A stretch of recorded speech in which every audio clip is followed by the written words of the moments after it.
You smell the coal smoke air before you see the door. Lamplight paints a narrow corridor. Your kid leather glove finds the knocker.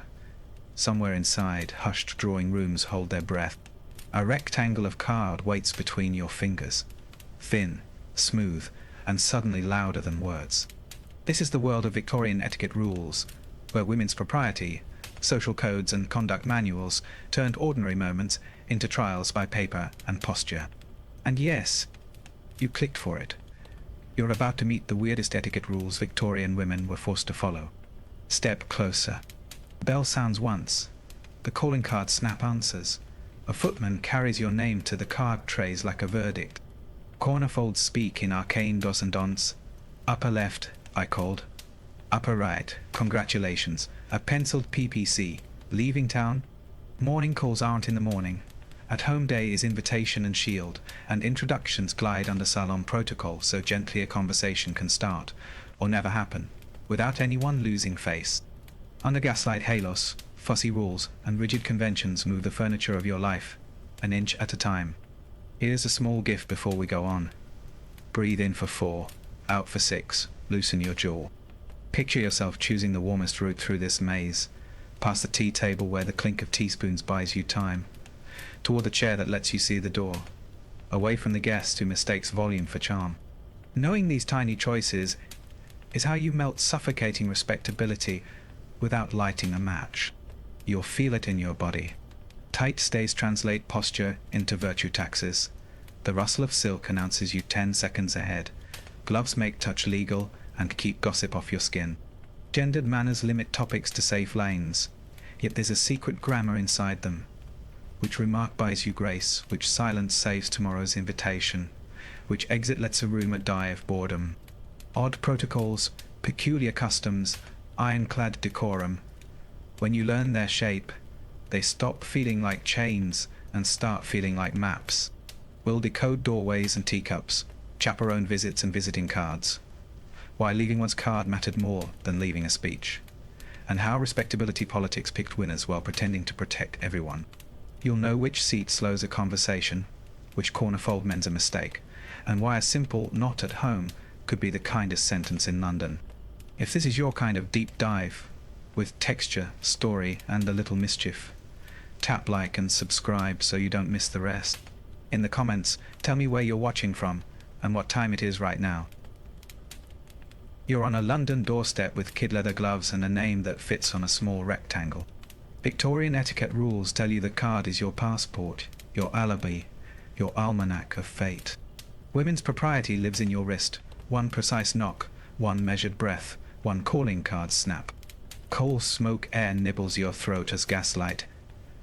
Halos tremble over the brass knocker. Behind the door, hushed drawing rooms keep score you can't see, only feel. Step wrong, and social codes close like a trap. Step right, and the hinges sigh. The tray inside the hall isn't decoration. It's a ledger of reputations. You leave one's card if the lady is at home, and even if she isn't, the tray remembers. Corner folds speak in arcane dos and don'ts. Upper left for visit, right for congratulation. Penciled initial whispers condolence. An envelope signals intimacy you may not yet own. Fussy rules ride on paper thickness, typeface, and precisely clipped edges. That tiny rectangle is ironclad decorum pretending to be stationary. Time keeps its own etiquette, and you're late if you breathe wrong. Morning calls aren't morning, they're afternoon. Short, sweet, and watched like a hawk. Calling hours run in odd protocols. 15 minutes means respect. 30 risks impropriety. Arrive too early and you look needy. Too late and you look calculating. At home day is the social weather report pinned to one woman's calendar. You surf these rigid conventions while the rustle of silk maps each step. Introductions are currency, and a chaperone visit is the bank. Without a sanctioned name bridge, you're an echo, not a person. Salon protocol says a married hostess can float you across a room like a paper boat. No introduction, no conversation, no existence. Gendered manners turn your smile into a tested instrument, never too bright, never too brief. Hear it again. The soft calling card snap. Permission granted or withheld. Conduct manuals promise to save you from yourself and everyone else. They tutor your posture, your laugh, the angle of your parasol in coal smoke air. They police the clink of teaspoons, because even sugar can gossip if it splashes. Women's propriety becomes choreography. Saucer, glance, sentence, silence. Everyday constraints masquerade as elegance. Peculiar customs wear a grin.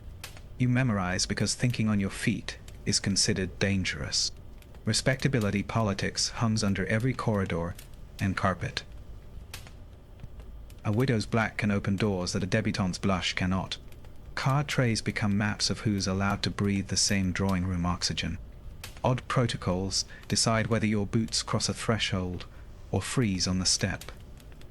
Rigid conventions rebrand exclusion as taste and you're expected to applaud.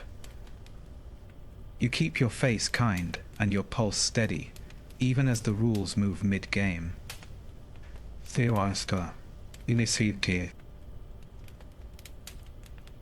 Here's the trick nobody prints in the manuals. A folded corner can dodge a full visit without giving offense, if your timing is exact. A second card, slipped discreetly, can rescue a first that landed cold. Paper quality reads like a resume, too flimsy and you vanish under the doormat. Even the ink scent plays judge. Cheap dye shouts when you should whisper. The calling card snap returns, your metronome through suffocating respectability. Your body is part costume, part semaphore. Tight stays straighten you into legibility. Pain hides under proper carriage. The rustle of silk edits your silhouette so conversation meets you halfway. Gendered manners ask your hands to stay visible, and your opinions to stay sheathed. You breathe shallower than you'd like, polite to your own ribs. Odd, isn't it? How beauty and restraint share a zipper. Tea is the safest battlefield, and even it has trenches. The clink of teaspoons marks tempo. Stir quietly, don't ring a bell. A hostess reads your saucer like a signal flag, finished or just thinking. Sugar tongs are diplomacy. Fingers would be an international incident. Hushed drawing rooms amplify every breath until silence becomes dialogue. You smile, sip, and let the room decide whether you've earned another pour. Servants relay verdicts without ever speaking the word no. Not at home is a velvet refusal that might mean very much. At home, a card left in absence still counts. The ledger remembers your civility. Visiting cards pile like snowdrifts, each flake a choice to include or exclude. Chaperone visits seal reputations in wax. Unchaperoned ones melt them. Salon protocol turns thresholds into border checkpoints with better wallpaper. You'll practice recovery, because breaches happen. Arrive on the wrong at-home day, and you pivot with a note under the door. Sit too long, and you stand with grace, blaming the clock's bad manners. A misstep with introductions can be sponged by a mutual acquaintance, if asked perfectly. Women's propriety allows forgiveness wrapped in compliments and retreat. You exit with a bow of words, leaving this card as a promise to improve. Think of it like your modern inbox with stricter fonts and sharper edges. Card trays are folders.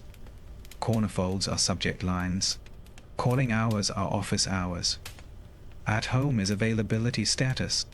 Suffocating respectability is an algorithm. Optimize or disappear. But unlike code, these social codes smile while they sort you.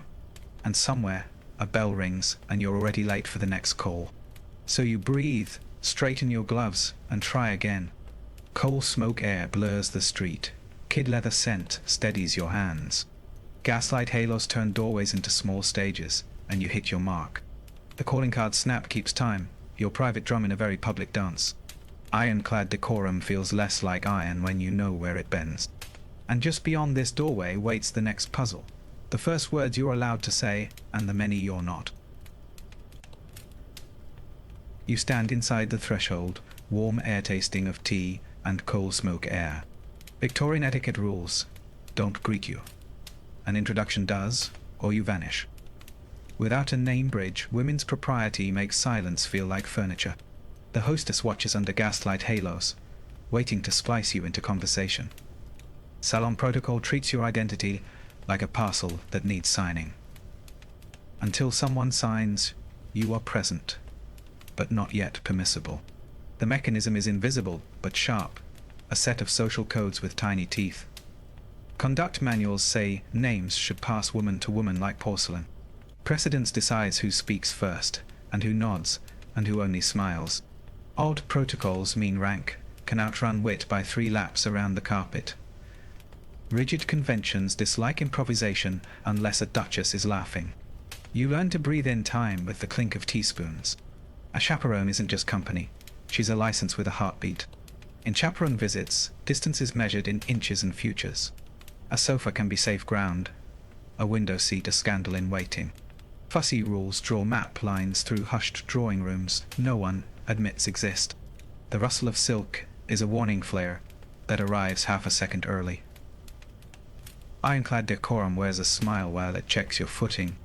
Notice the choreography of glances, a quiet semaphore of permission. An introduction travels, Mrs. So-and-so, may I present? And doors swing. Your name lands softly, and you're allowed to say exactly 5 safe things.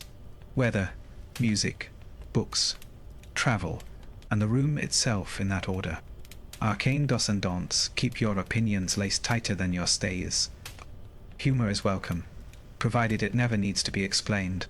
The hazards sparkle like crystal and cut as neatly. A gentleman speaks too soon, and women's propriety shifts the furniture. A lady laughs too loudly, and respectability politics clears its throat.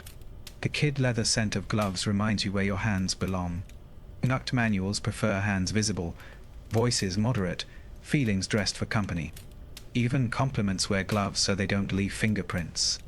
When conversation falters, you deploy the borrowed ladder of references.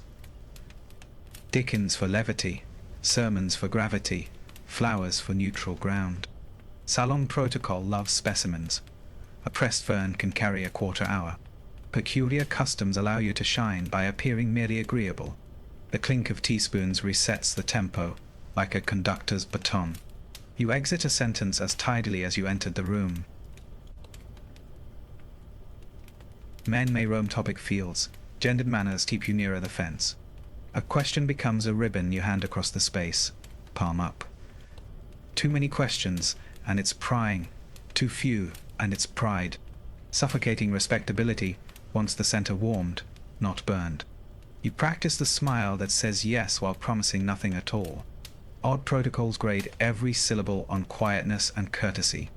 Introductions can also demote, and that's the trickiest weather. My young friend shrinks you an inch. Our clever neighbor grows you too. Titles arrive like winter sun, brief and directional. In coal smoke air, a word can fog or clear the glass between people. You learn to hear the motive beneath the music of a name. Fussy rules rarely forgive a label once it sticks. When gossip skates in, you keep your blades sheathed. Conduct manuals advise neutrality flavored with sympathy. You perfect sentences that sound supportive and reveal nothing. Respectability politics adores witnesses who leave no fingerprints on stories. The rustle of silk can mean excitement or exit. You choose exit. The clink of teaspoon saves many reputations by announcing cake. If a breach occurs, there's a soft repair kit tied under the table. A hostess rephrases, you recast, the room pretends nothing happened. How charming is a stretcher that carries wounded remarks to safety. Arcane dos and don'ts offer escape clauses disguised as compliments.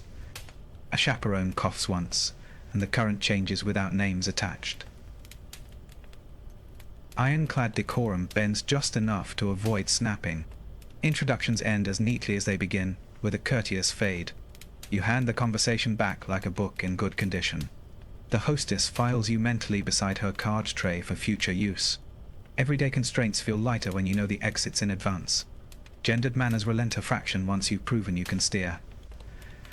A calling card snap in your pocket keeps time for your goodbyes. And outside, gaslight halos wait to pin fresh shadows to the pavement.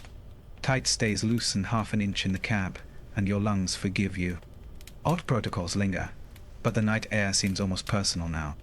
You start to see how names built ladders, and ladders built lives. Tomorrow, your clothes will speak before you do, as they're trained to. Listen for the whisper of fabric. The next lesson begins with a seam.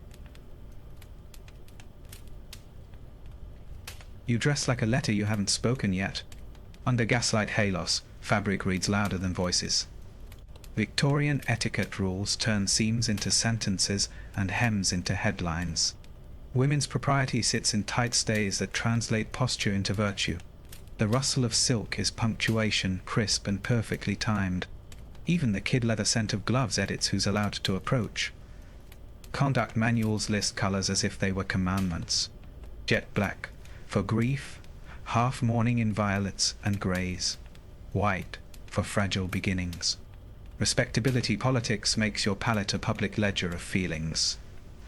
Wear joy too soon, and ironclad decorum winces in hushed drawing rooms. Delay it too long, and social codes whisper you enjoy the attention. Odd protocols find scandal in shades, not in words. Buttons, hooks and laces are small, stubborn editors. Every day, constraints hide beneath the theatre of elegance. You breathe shallow, because tight stays say, discipline, better than any speech. Fussy rules prefer discomfort if it can be read from across a room. A loosened bodice translates as laziness unless you're fainting photogenically. Arcane dos and don'ts keep rescue salts closer than relief. Hats and veils are portable curtains. Lower the veil, and you're an aria in minor key. Approach softly. Raise it. And salon protocol permits brighter ideas to cross the room. Brims measure boldness. Too wide, and you eclipse the hostess' sun.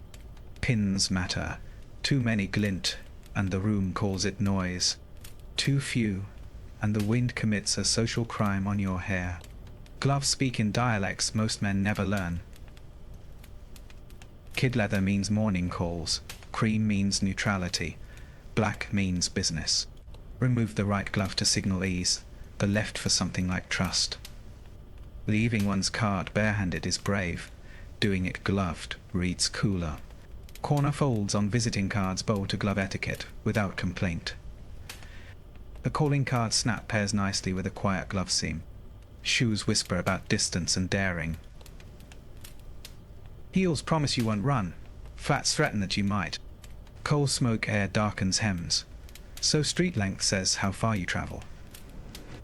Conduct manuals dislike mud, but tolerate ambition, if polished. Laces tied too quickly betray haste, a cousin of bad judgment. Gendered manners would rather you late than breathless. Jewelry is punctuation, never the sentence. Pearls murmur, listenable, while jet beads keep sorrow from spilling. Gold risks vanity, unless it's thin as a thought. Brooches map allegiances, no one will admit aloud. Respectability politics inventories sparkle, as if it were evidence. Odd protocols prefer the story to flash, provided it's brief. Undergarments are the backstage crew with executive power. Camise, corset, petticoat, scaffolding for a public facade. You learn the rhythm. Inhale to hook, exhale to smile. Arcane dos and don'ts even regulate the rustle. Loud is vulgar, soft is refined. A well-trained skirt makes its own weather around the ankles. Suffocating respectability calls that breeze, modesty, then takes credit. Mourning rules turn heartbreak into arithmetic. First year, matte black, no shimmer, no song. Then half mourning, violet, grey, the slow return of light. Salon protocol allows laughter to peep through lace one afternoon a week. Break sequence, and people read your conscience by your cuff. Keep it exactly, and they praise your grief for behaving. Dressmakers become translators with needles. They read social codes and stitch you fluency. A quarter-inch here prevents a whole scandal there. Even seams hold secrets. A let-out allowance says futures are possible. Conduct manuals never mention the bills, but everyone hears them rustle. In hushed drawing rooms, fit is a moral and a rumor. You practice exits the way actors practice bows. A cape clasp signals retreat without surrender. A reticule hides letters, salts, and a fold of independence. Too heavy a train begs for attention. Too short begs for apology.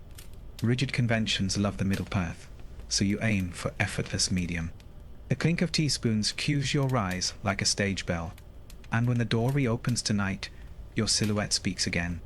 Gaslight halos trim you in approval or question. Coal smoke air tests the honesty of your fabric by scent and soot. You walk knowing your wardrobe just had a longer conversation than you did. Tomorrow, the script advances from clothes to movement, how you sit, sip, and set a cup down. Listen for porcelain. The next lesson begins at the tea table. You enter a hushed drawing room, where the air tastes faintly of coal smoke and lemon peel, and every movement seems timed to the clink of teaspoons. Chairs are not simply chairs. They're positions in a quiet tournament governed by Victorian etiquette rules. A hostess gestures, and you read the salon protocol. Elders nearer the fire, juniors at the perimeter, newcomers where conversation can find them without effort. Women's propriety nudges your shoulders back against tight stays, and the rustle of silk turns every step into punctuation. Under gaslight halos, the porcelain glows like moons, and each saucer is a little stage. Seating carries more than comfort. It carries permission. Near the hostess, your remarks must be neat as folded napkins. Farther out, you're allowed to show curiosity, provided it never arrives breathless. Conduct manuals insist that you sit as if you've been arranged by a careful hand. Spine warm, but straight. Ankles quiet, gloves behaving. Social codes require your gaze to travel without landing too long. Regard is a gift with wrapping paper you don't tear. Respectability politics lives in these inches of distance, turning space into meaning and meaning into reputation. The tray arrives with cups thin as shells, and the first pour belongs to the guest of honor, or to age, whichever outranks the other today. Gendered manners decide who lifts the pot, and who pretends not to notice its weight. You steady your saucer with 3 fingers, and a thought, feeling the heat travel like a secret. Peculiar customs dictate the order: tea before talk, sugar before milk in some houses, milk first in others, with odd protocols insisting both can be correct if the hostess is smiling. The room listens to how you stir, not what you say. Sugar isn't just sweet, it's a test. Use the tongs without clatter. Never fish with a spoon. And for heaven's sake, don't let a cube splash like a scandal. The clink of teaspoons sets the tempo of civility. Small circles, quiet wrists, no metal on porcelain, as if sound itself had manners. Conduct manuals warn that a teaspoon laid across a cup suggests haste, while on the saucer it suggests harmony.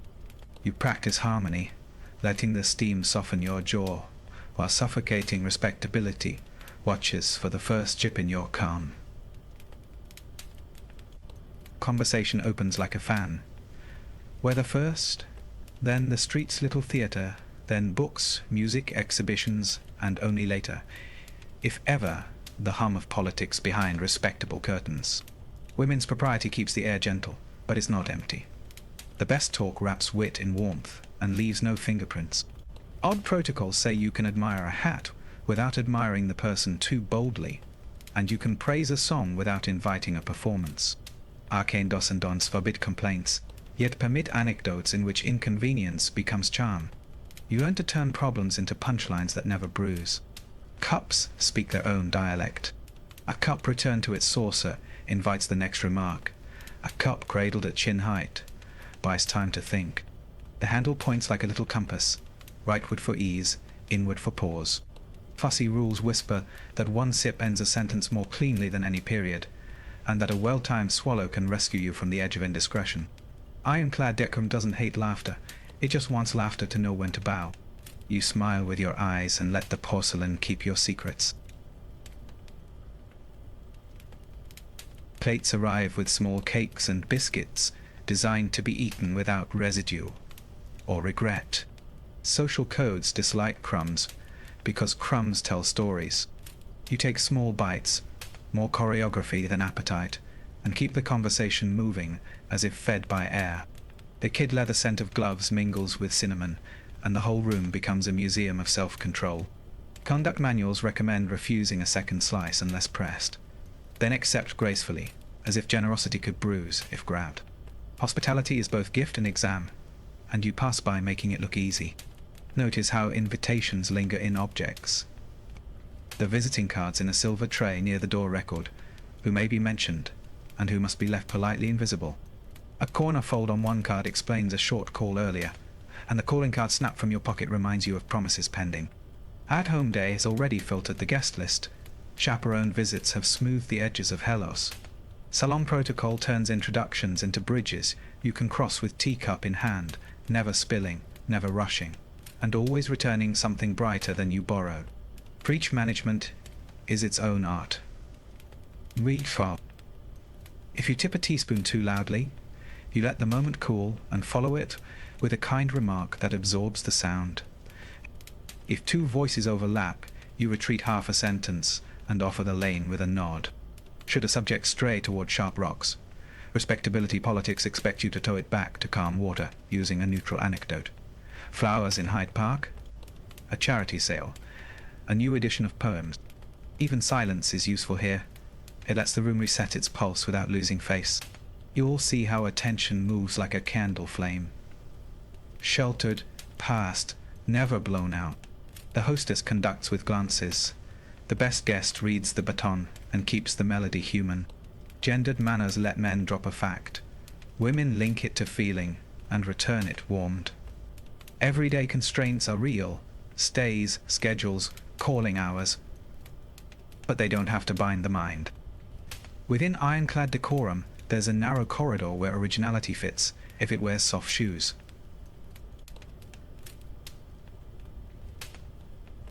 Departures begin 5 minutes before you stand. You answer shorter. You sip slower. You let your cup find the saucer and stay there. Conductor manuals suggest remarking on the light, the comfort of the chairs, or the excellence of the tea, never the excellence of yourself.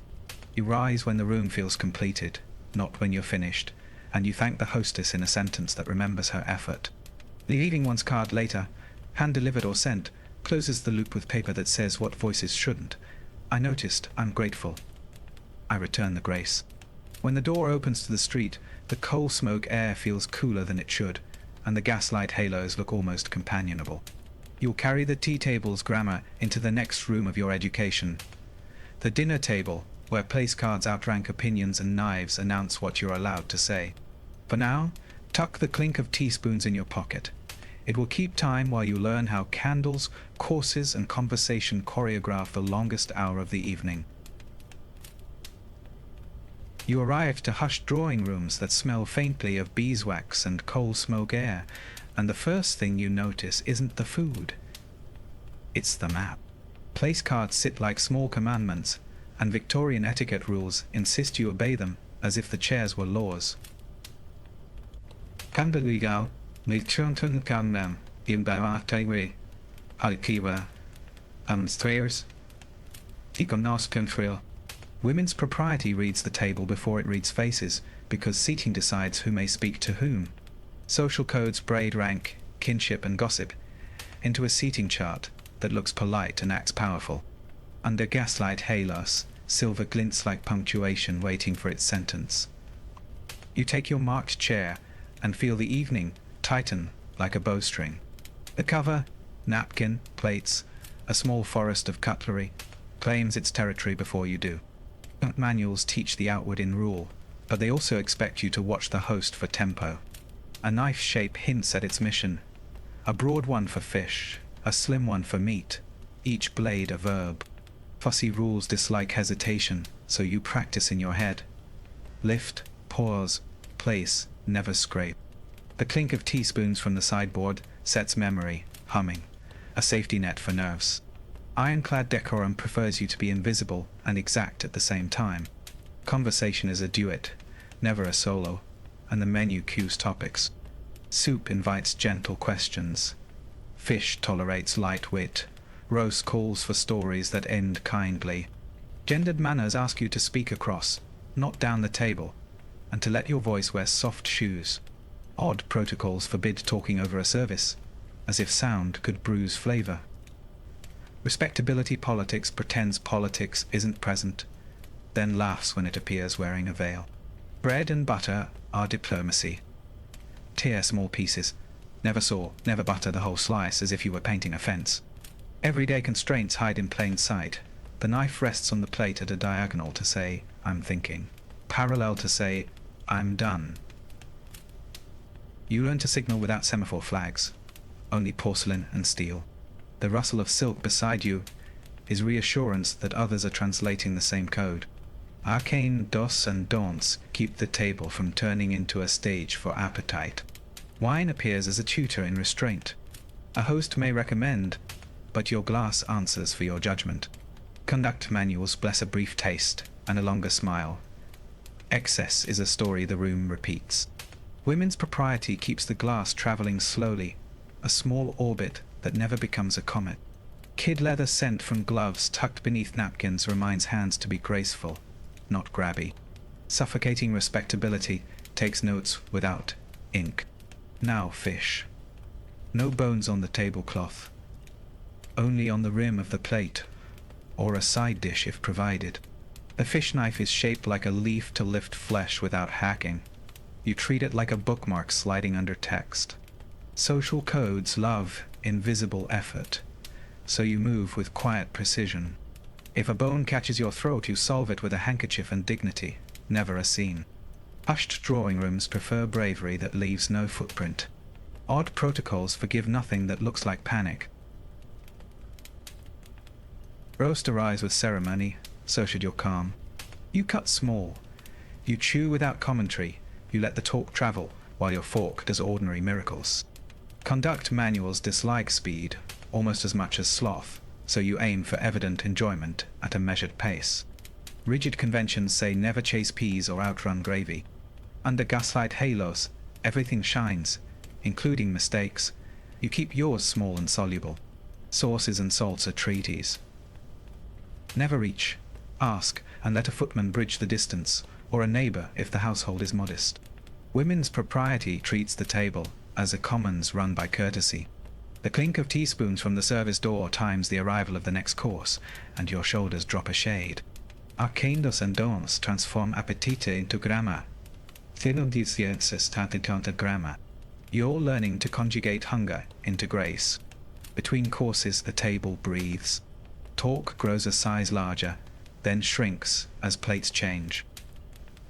This is where salon protocol blooms. A remark about a book becomes a small garden, tended by 3 voices and a nod. Respectability politics hovers but doesn't land if you keep edges rounded. Everyday constraints, tight stays, long hours, calling hours tomorrow, fade when laughter fits in a teacup. You ride the rhythm without showing you know you're riding. Sweets ask for delicacy, not devotion. Puddings tremble. Tarts dare you to crumble. Fruit expects a knife and fork that feel unnecessary, but speak fluently. Conduct manuals adore a clean plate, carried by clean silence. Fussy rules say you may admire the cook without stealing the spotlight from the hostess.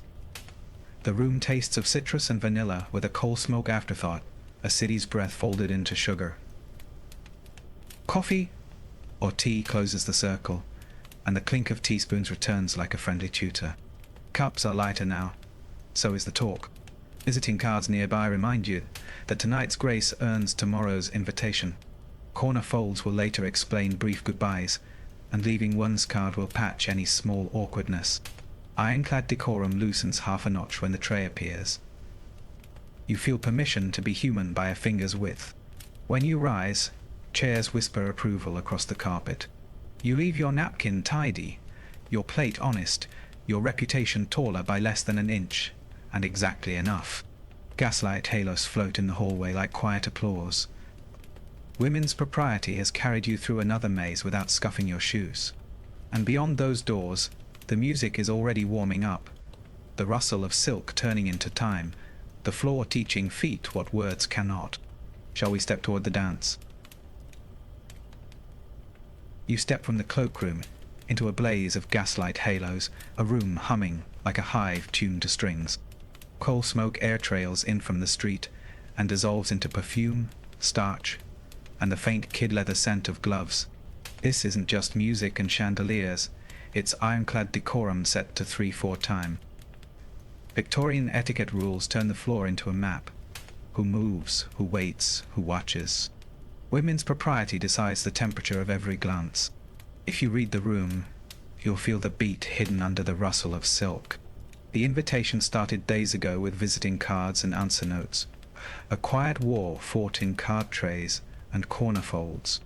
Calling hours mattered even for RSVPs. Reply too fast and you look eager, too slow and you look calculating.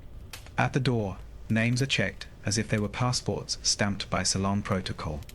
A hostess reads the ledger in her head, alliances, rivalries, debts of civility, and arranges the air accordingly. Every welcome contains a seating chart you can't see yet. Your best friend tonight is paper the size of a matchbox, the dance card. Penciled lines, little ribbons, a column of promised waltzes and quadrilles, an agenda for your reputation. The order isn't random. First sets are safe, the middle is social. The last dances whisper possibility. Fussy rules say never double book and never erase. A blot on paper becomes a blot on you. Calling card snap from earlier has a cousin here. The soft tick of a pencil committing futures. No one reaches you without a bridge. Introductions are chaperoned and carefully phrased. A name carried like porcelain from matron to you. Without that name bridge, even a prince can't cross. Gendered manners require a bow, a request, and your consent measured in half a breath. Accept, and your chaperone registers it with the calm of a bank clerk. Decline, and you offer reason and remedy. Engaged later, honored another. Never no, without a cushion. The waltz is the scandal that learned to behave. Respectability politics once called it too intimate. Hands where hands shouldn't be, breath too near, bodies turning like planets.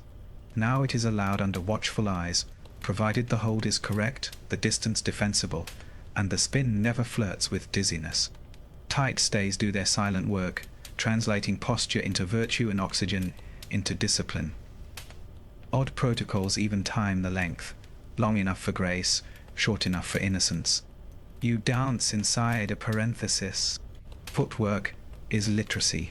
A quadrille asks you to read corners and couples. A polka wants bounce without bravado. A gallop begs you not to race.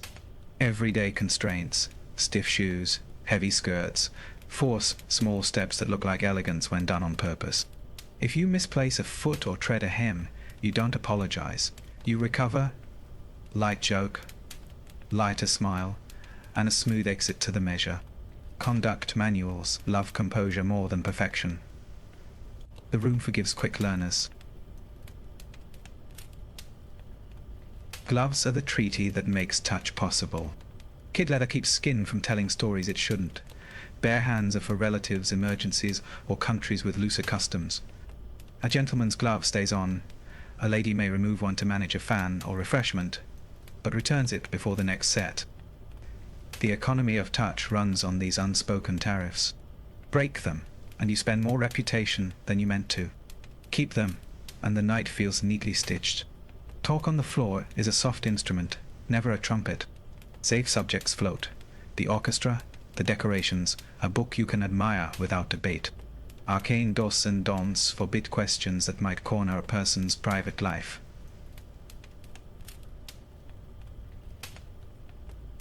Compliments should land like feathers.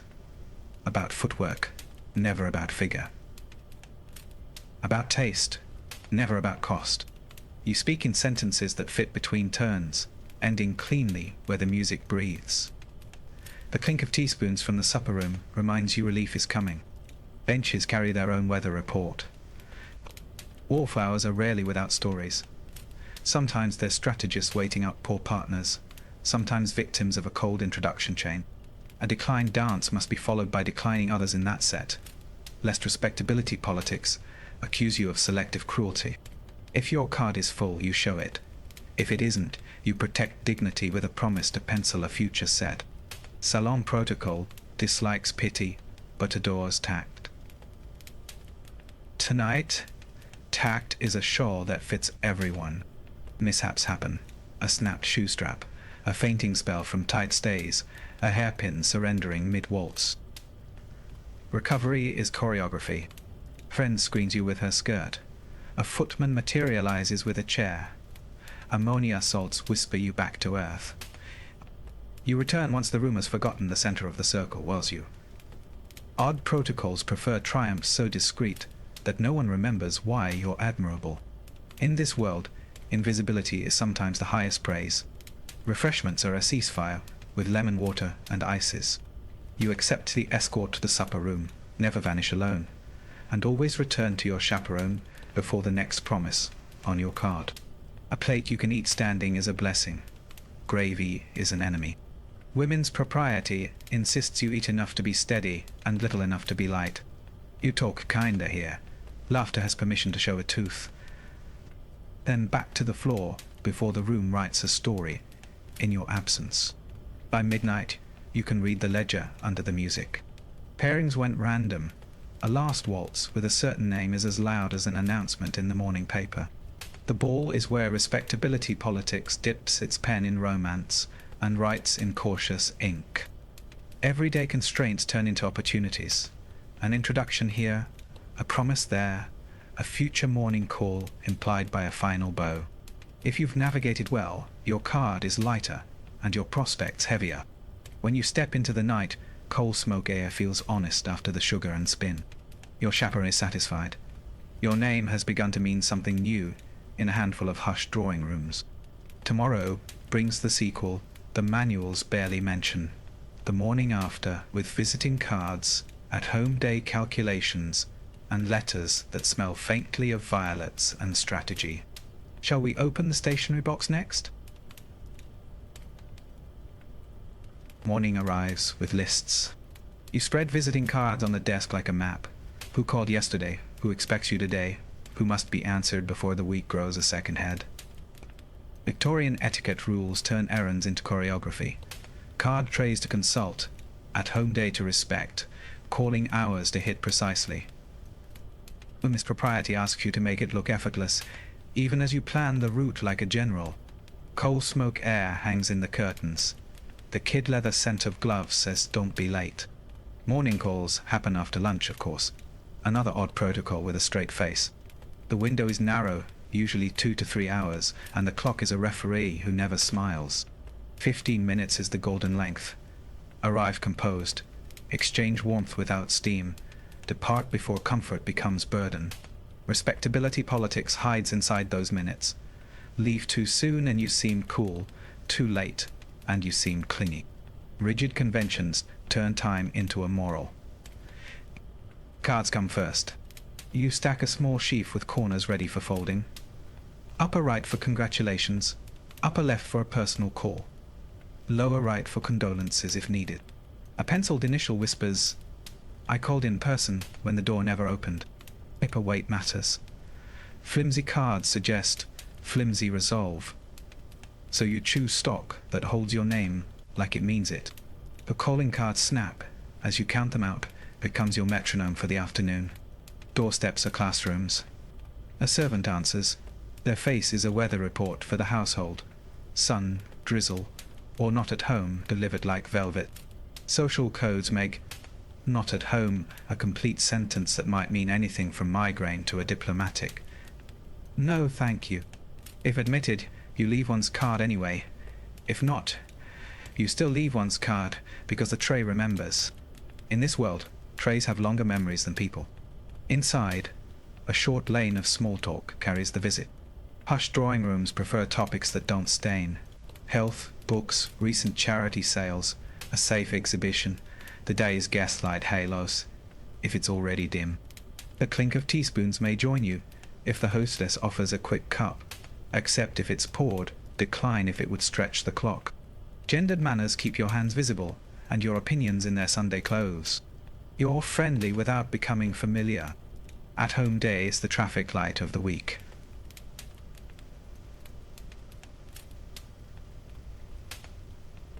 Some houses pin it to Tuesdays or Thursdays, others float it like a cloud that returns reliably. Conduct manuals expect you to memorize these private calendars and to arrive with the right mixture of intention and luck.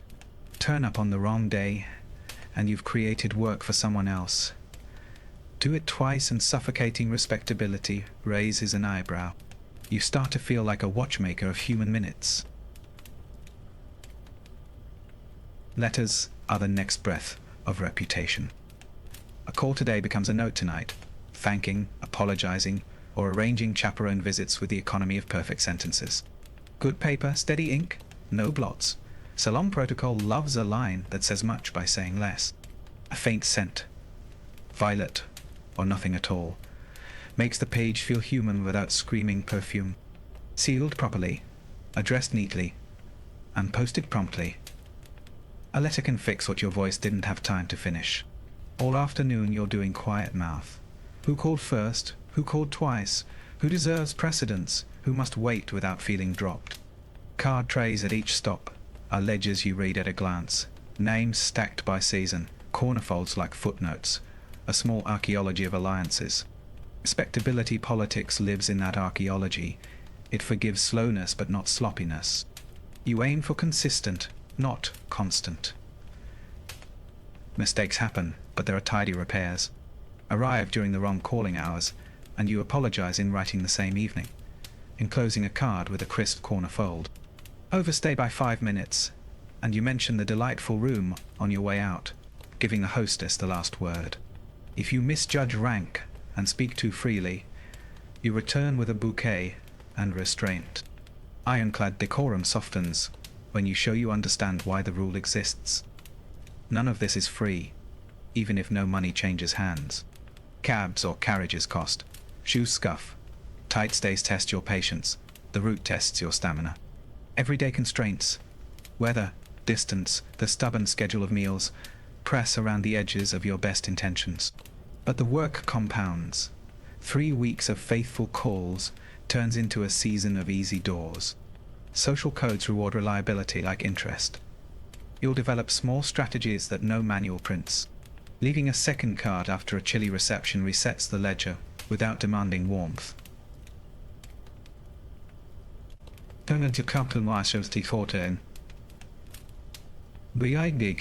Sending a short note before an at-home day can nudge the door from not at home toward so glad you came. A discreet corner fold can explain why your visit had to be brief without sounding scarce. Little tactics, politely used, make suffocating respectability feel a size kenda. As dusk arrives, gaslight halos bloom and the city exhales. Your glove seams sigh with you. You've turned a stack of rectangles into relationships and a list of times into trust. Tomorrow brings a related stage with different pews and different eyes. The Sunday promenade and the politics of where you sit, stand, and are seen after church. Your reputation will walk beside you there, speaking first before you ever open your mouth. Sunday begins with bells and coal smoke air rinsed a shade cleaner than yesterday, and you already know the script. Victorian etiquette rules follow you to the door of the church and then tighten like a well-laced bodice. Women's propriety wants modest radiance, quiet fabrics that don't preach louder than the sermon. Social codes hover in the porch, where greetings are soft and glances keep accounts. Inside, gaslight halos surrender to winter daylight, and the rustle of silk hushes itself to a devotional whisper. You step into a room where piety and publicity share a pew. Pews are real estate with theology attached. Families rent them, inherit them, defend them. Precedence is printed in wood grain. Conduct manuals recommend arriving neither first, too eager, nor last, too dramatic, but exactly on the bell's second breath. Odd protocols mean you slide inward if a widow appears, even if you outrank her everywhere else. Gendered manners keep men to the aisle and ladies inward, a choreography older than anyone present. Primitive politics loves this stage because it looks like worship and functions like a seating chart. Clothes speak more softly here, yet not in silence. Half-morning violets, jet beads dim to matte, bonnets trimmed with restraint. Your palette signals sincerity without grief theatre. Tight stays do their habitual sermon on discipline, while gloves carry the kid leather scent of good intentions. Fussy rules ask veils to lower for prayer and lift for hymns, so the mouth may sing and be seen. Arcane do's and don'ts even govern shawls. Folded points forward mean warmth, not advertisement. You're legible, not loud. Posture is liturgy. You kneel with economy, stand without rustle, sit as if the pew taught you. Conduct manuals say the prayer book should float at ribs height. Elbows tidy, eyes on the page more than the crowd. Everyday constraints, pins, laces, the stubborn seam that bites when you breathe. Become invisible if you manage your breath like a metronome. A child fidgets 2 rows ahead. You smile with the sort of mercy that doesn't ripple. Ironclad decorum wants reverence that never looks rehearsed. Even generosity has a code. The offertory moves like a quiet tide. Coins pass, never clink, and purses don't gape like open secrets. Women's propriety prefers the left glove off for dexterity, then back on before the plate leaves your hands. Social codes remember sums less than they remember serenity. The room notes steadiness, not spectacle.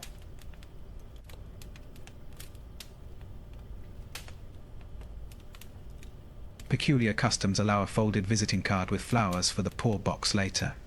Charity that smells faintly of violets and caution. Respectability politics warms to discreet arithmetic.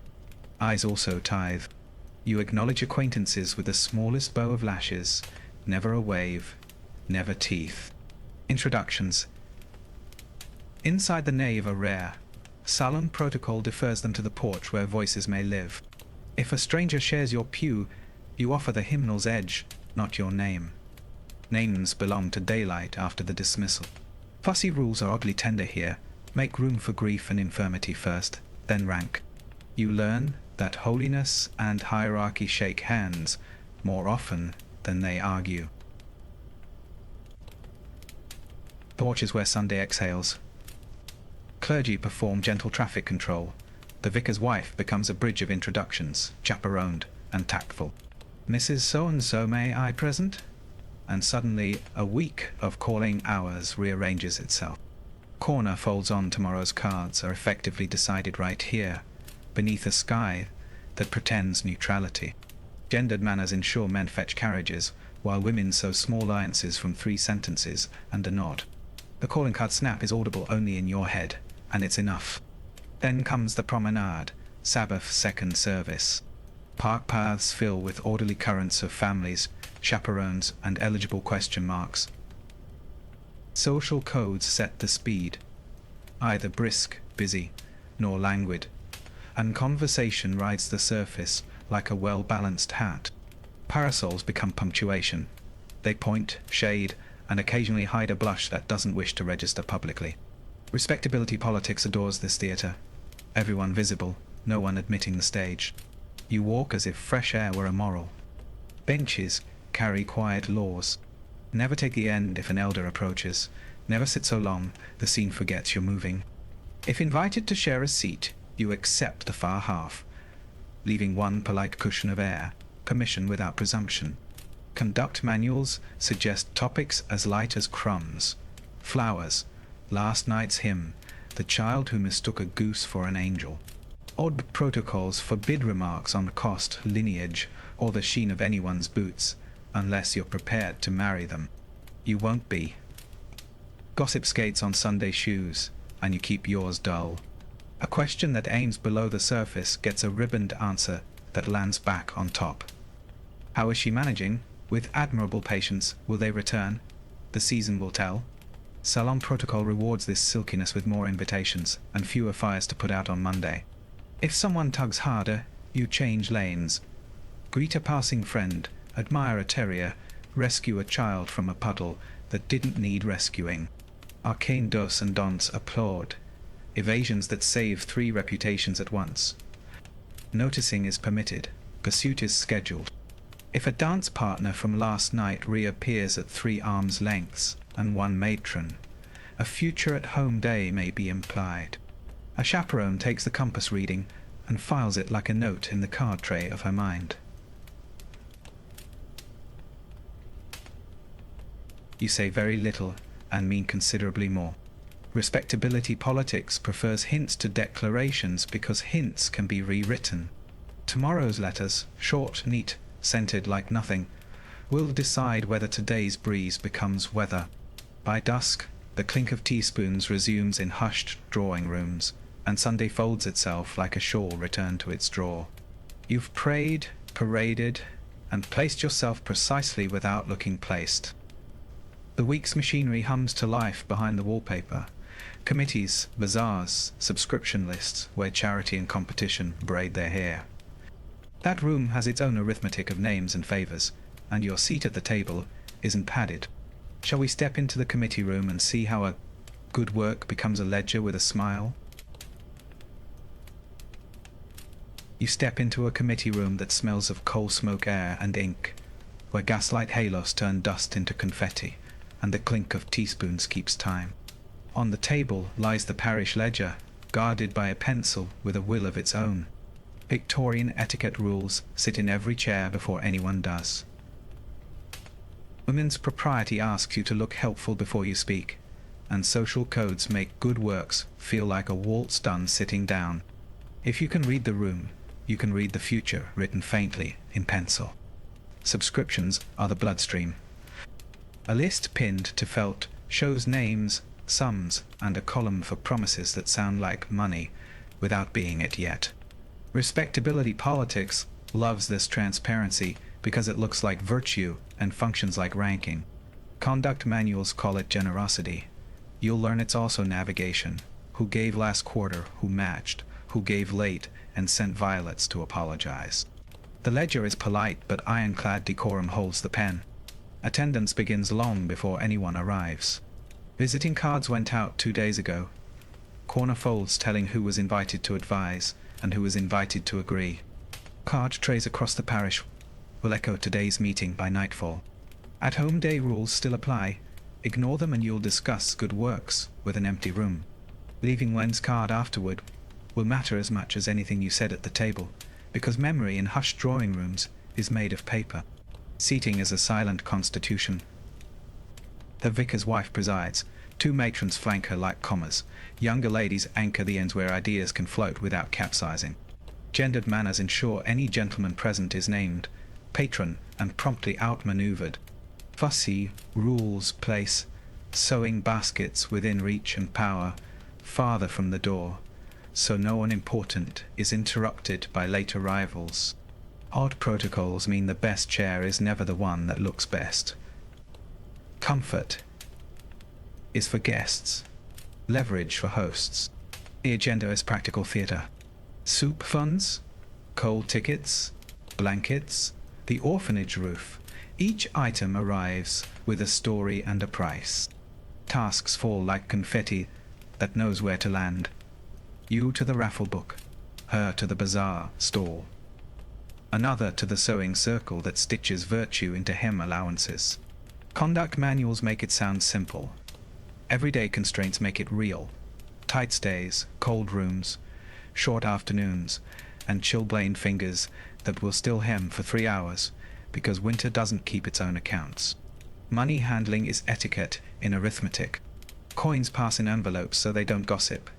Pledges are recorded neatly, never chased in public.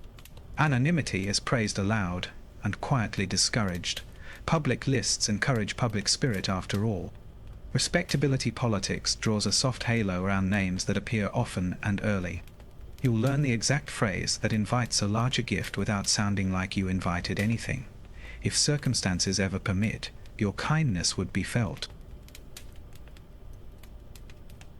Minutes are a novel written by a diplomat.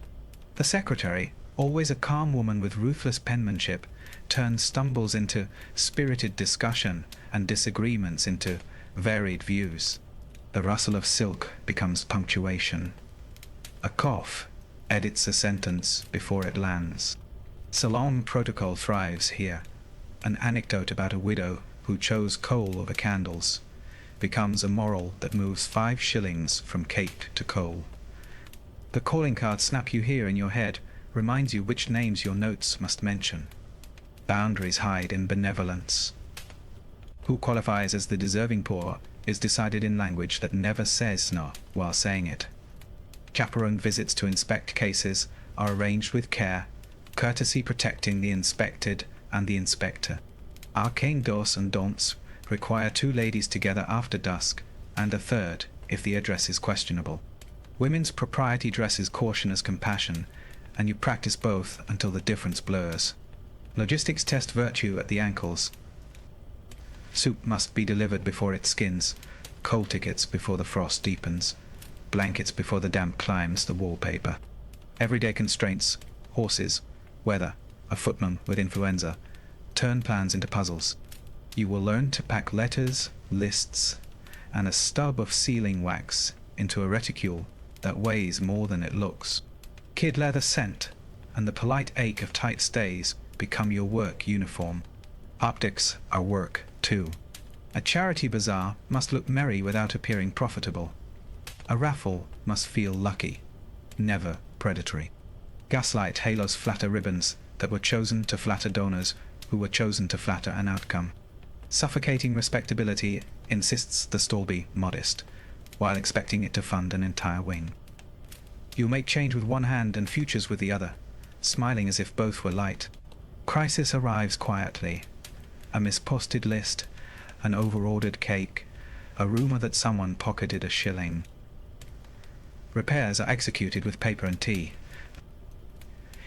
You write 3 notes, one apologizing, one explaining, one preempting, and deliver them with introductions that redirect heat to cooler heads. The clink of teaspoons resets the room. Ironclad decorum forgives the fix faster than the flaw if the fix is elegant. Remember, in committees, the neatness of the remedy becomes the new story. By late afternoon, the ledger is heavier, and your shoulders are lighter by exactly the same weight. Cards are exchanged for follow-up. At-home days penciled beside tasks, and the door opens onto a street already rehearsing tomorrow. The season will soon raise a tent of muslin and bunting, the charity bazaar where all this invisible arithmetic turns into stalls, ribbons, prices, and the most delicate commerce of all. Favors traded in public under the pretense of trinkets. Shall we step behind that stall and learn how a lace bookmark buys more than lace? You step into a hall strung with bunting where gaslight halos turn muslin into mourning, and the coal smoke air from outside is replaced by cinnamon glue and fresh ink.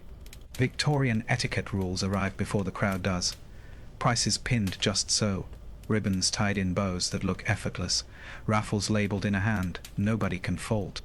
Women's propriety asks you to be cheerful without sparkle, persuasive without push.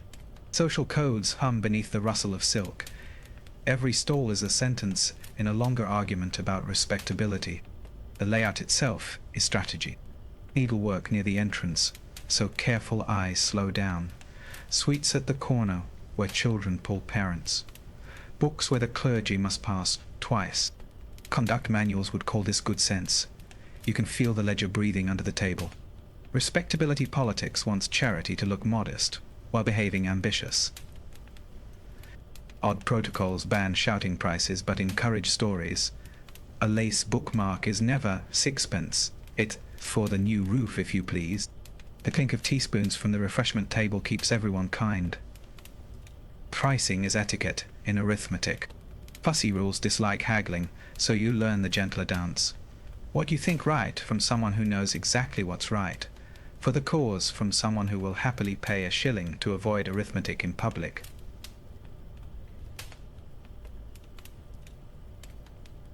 Gendered manners insist you offer change with a smile and a compliment, never counting aloud like a shopgirl unless the hall is safely crowded.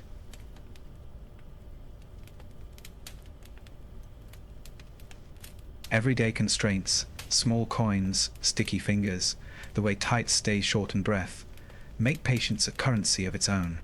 Ironclad decorum expects no one to notice the math and everyone to honor it. Introductions turn browsers into buyers.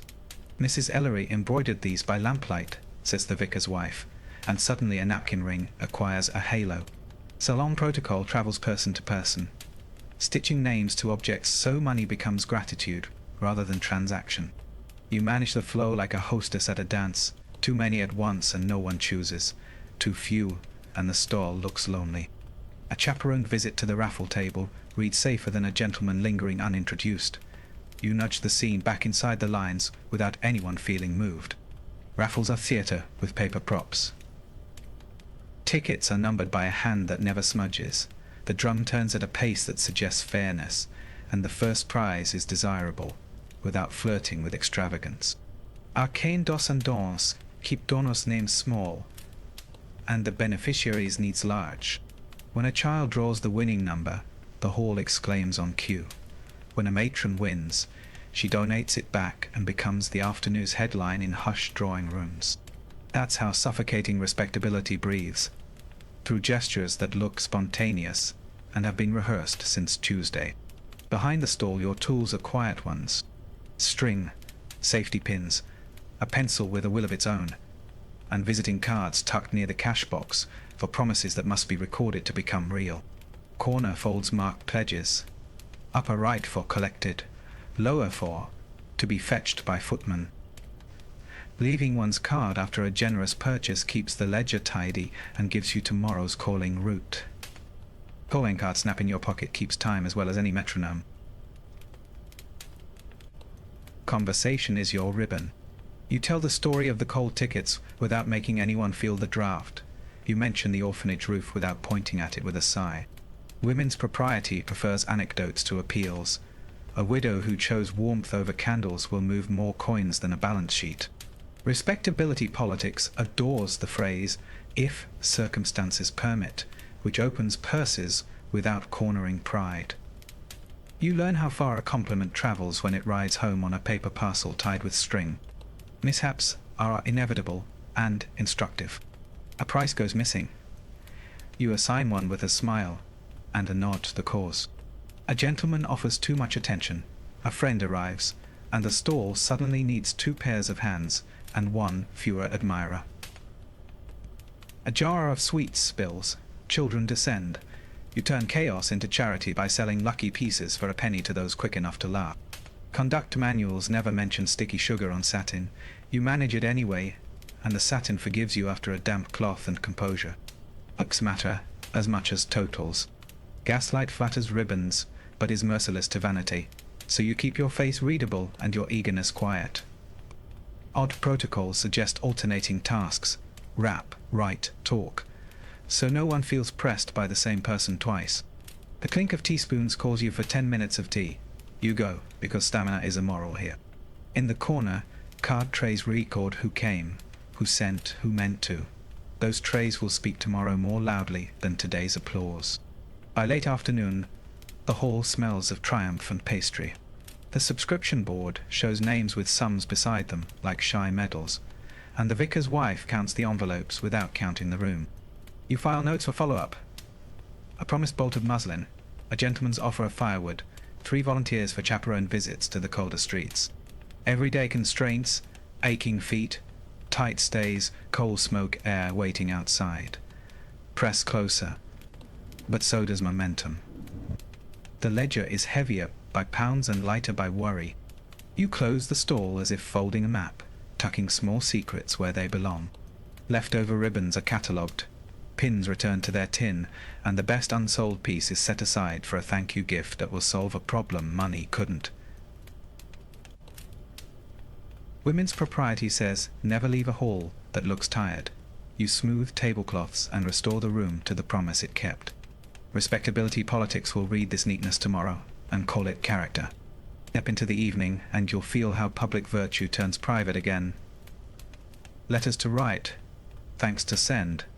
At home day invitations to shape the next effort. The city's other ledger is waiting too. Household accounts, where budgets and boundaries speak with fewer bows. That room has sharper pencils and less bunting, and it will teach you how thrift, time, and tact keep a roof steady when fashion tries to lift it. Shall we unlock the household ledger next? Open the desk and you'll smell starch, ink, and a faint coal smoke air that never quite leaves the curtains.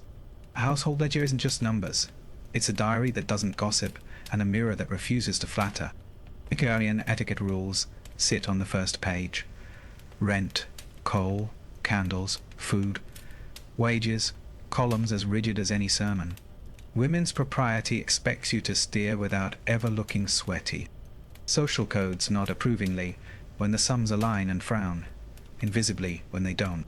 The clink of teaspoons becomes your metronome for arithmetic. Begin with heat. Coal looks cheap by the scuttle and greedy by the month. Respectability politics demands rooms warm enough for callers, but not so warm you seem idle. You'll learn the weather's handwriting and buy before frost writes its name on the windows. Conduct manuals recommend a coal book, and they're right. The figures tell you when the merchant started stretching his sacks. Everyday constraints, long winters, damp wallpaper, guests who linger, turn fuel into strategy. You decide which rooms deserve fire, and which must pretend not to mind. Food follows heat, and the market keeps its own etiquette. Shop in the morning when fish still looks like choice, not apology. Send a list that speaks clearly but never rudely. Odd protocols say the cook may bargain, the lady must suggest. Gendered manners make authority sound like kindness. Fussy rules prefer Sunday joints that carve respectably and weekday soups that forgive budgets. You'll learn which spices disguise economy and which merely advertise it.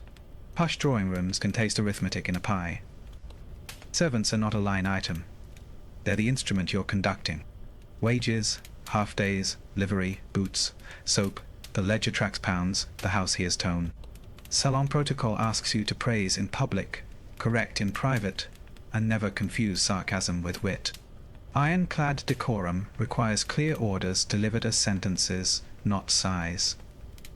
The rustle of silk should signal entrance, not alarm. Your footsteps tell the kitchen whether today is safe. Keep your word. It costs less than a raise and buys more than a rule. Hiring is an interview and a chess opening. Introductions matter. From Lady M's house travels better than seeking a place. Visiting cards pass between mistresses like references that fit in a glove. Corner folds on those cards can mean urgent without saying the word. Conduct manuals advise testing for honesty with small temptations. You'll get farther testing for steadiness with small confusions. Suffocating respectability forgives clumsiness. It does not forgive noise. Choose character, then skill. Skills learn faster. Menus are diplomacy disguised as dinner. You plan backward from the guests and forward from the purse, letting the season and the fishmonger write half the script.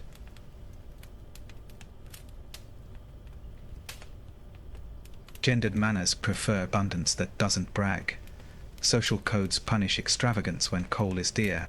A clink of teaspoons in the morning kitchen is the overture, Taya for the cook, then the list.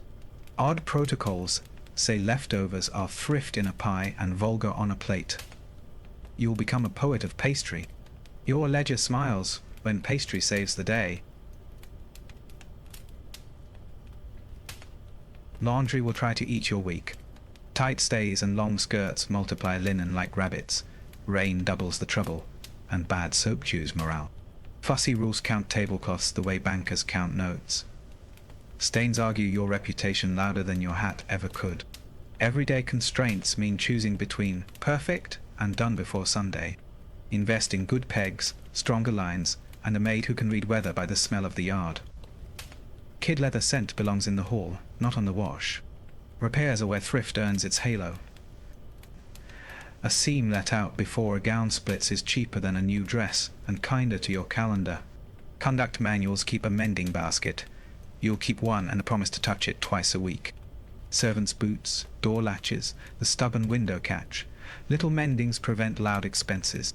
Respectability politics enjoys visible polish more than newness. Gaslight halos flatter care. Teach. Make dough as a skill, not a punishment. Paperwork is your invisible armor. Receipts pinned in order. Notes on tradesmen who round it up too often.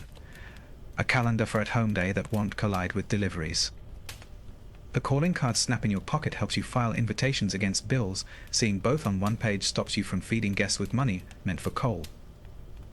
Arcane dos and Dawn say never quarrel over a farthing in the street. Do write the merchant that you noticed. Quiet letters save noisy scenes. Sickness teaches the most expensive lessons. Keep a small chest stocked, salts, laudanum. If your conscience and doctor allow, mustard for plasters, linen for fevers, broth base that loves the weak. Women's propriety expects calm when the household trembles. Your voice must be a warm blanket. Social codes demand visitors be managed without infecting the parish. Chaperoned visits for care, windows cracked for air, fires tended like prayers. Everyday constraints make you a nurse until help arrives. The ledger will wince. Let it. Entertainment tempts budgets to forget their vows. Decide in ink how many dinners, how many balls, how much music, then keep the promise the way you keep Sabbath. Art protocols say a smaller party done beautifully outranks a large one, done loudly. Borrow flowers from a neighbor and return them as jam. Respectability politics will call it grace if you smile. Your servants will call it mercy if their feet survive. When the house sleeps, total the week. Not to scold yourself, to learn your own handwriting. You'll see patterns. Fruit too dear on Mondays, coal cheaper by the cart than the sack. A fishmonger who grows honest when praised in a note. Conduct manuals don't mention relief, but you'll feel it when the sums align and tomorrow's soup already knows its name. Close the ledger. Let the clink of teaspoons be the last sound. And in the morning, you'll stand at the door balancing grace and accounts as the post brings something new. A parcel of rules for travel, where trunks, trains, and timetables invent their own peculiar customs. You reach the station under gaslight halos where the clock looks sterner than a magistrate. The air tastes of coal smoke and steam. Timetables flap like conduct manuals with spines of iron. Victorian etiquette rules don't pause for travel. They sharpen. Women's propriety expects composure at the ticket window, calm with porters, and a face that says you planned everything twice. Social codes decide which class you ride and where your eyes rest while waiting. If you can read this platform, you can read a drawing room that moves at 30 miles an hour. Packing is the prologue. Trunks wear labels as neatly as visiting cards. Initials clear, destination precise. No flourishes that look proud. Respectability politics frowns at luggage that multiplies into spectacle. 2 pieces well managed outrank 5 that need rescuing. A list pinned inside the lid saves you from rummaging like a burglar. Odd protocol suggests slipping your card under the lid ribbon for hotel staff who file memories by names. Thank goodness fact. Bangoldir gets sit crapadius who mustn't his himself. For hotel staff who file memories by names. Calling cards snap you practiced at doors now belongs to a porter's clipboard. Dress for dust, not drama. Conduct manuals prefer sturdy fabrics that forgive soot, veils that tame cinders, and hats that can mind their manners in a draft. Tight stays mean you sit tall, even when the carriage lurches, but a looser morning pair is kinda on long lines. Women's propriety keeps color quiet for travel. Half morning shades red steady, not sad. Gloves stay on. The kid leather scent keeps coal at arm's length, and your own hands out of the narrative. Company is policy. A chaperoned journey calms gossip before it starts, and introductions on the platform are better than surprises in a compartment. Arcane dos. And don't say a lady shouldn't share a closed carriage alone with unknown men. If it happens, sit nearest the door, window cracked, eyes on the periodical, not the faces. Gendered manners ask gentlemen to ask before stowing your wrap and to stand aside as you enter. You thank with a sentence that closes the scene, not opens it. Doors have ears, even at stations. Your ticket speaks fluent class. First is quiet and dear. Second is respectable with vigilance. Third is honesty in hard seats and coal dust. Rigid conventions forgive second for economy and dislike third for appearances, unless charity or urgency writes the exception. Choose once and carry the choice without commentary. Social codes listen for apology, like dogs listen for whistles. If asked, you praise the timetable, never the price. The clock is a neutral friend when rank is not. Platforms have tempers. Don't run. It looks like you've mismanaged your life. Wave only with your eyes. Hands belong to balance and parcels. Conduct manuals ask you to tip porters discreetly. Coins folded in thanks, not rattled like trophies. If a delay posts, you don't scold the board. You send a short note ahead by a boy with a cap and a grin. Corner folds on that note will later explain your late call better than a breathless speech. Compartments are hushed drawing rooms on rails. Windows must negotiate. 1 inch for air, not enough for cinders in someone's book. Agreement trumps victory. Conversation stays. Light, roads, fields, the miraculous speed. And never strides into private life. Fussy rules ban oranges, peel is a tyrant. And messy sweets, sandwiches are allowed if crumbs stay in the paper. You apologize with a smile. If the carriage lurches you into a neighbor, you accept their apology like you accept weather without verdict. Refreshment rooms are brief parliaments of porcelain. Queue without size. Tea first, then food. Clink of teaspoons kept to a murmur. Eat what the room can forgive. Biscuits. A slice that doesn't shed. Never a sauce that makes witnesses. Women's propriety prefers you set gloves beside the plate, not in it. Arcane doors and dawn say bottles are for boys and back rooms. If the whistle interrupts your cup, you finish or you leave it. You don't sprint with china because pride bleeds when crockery breaks.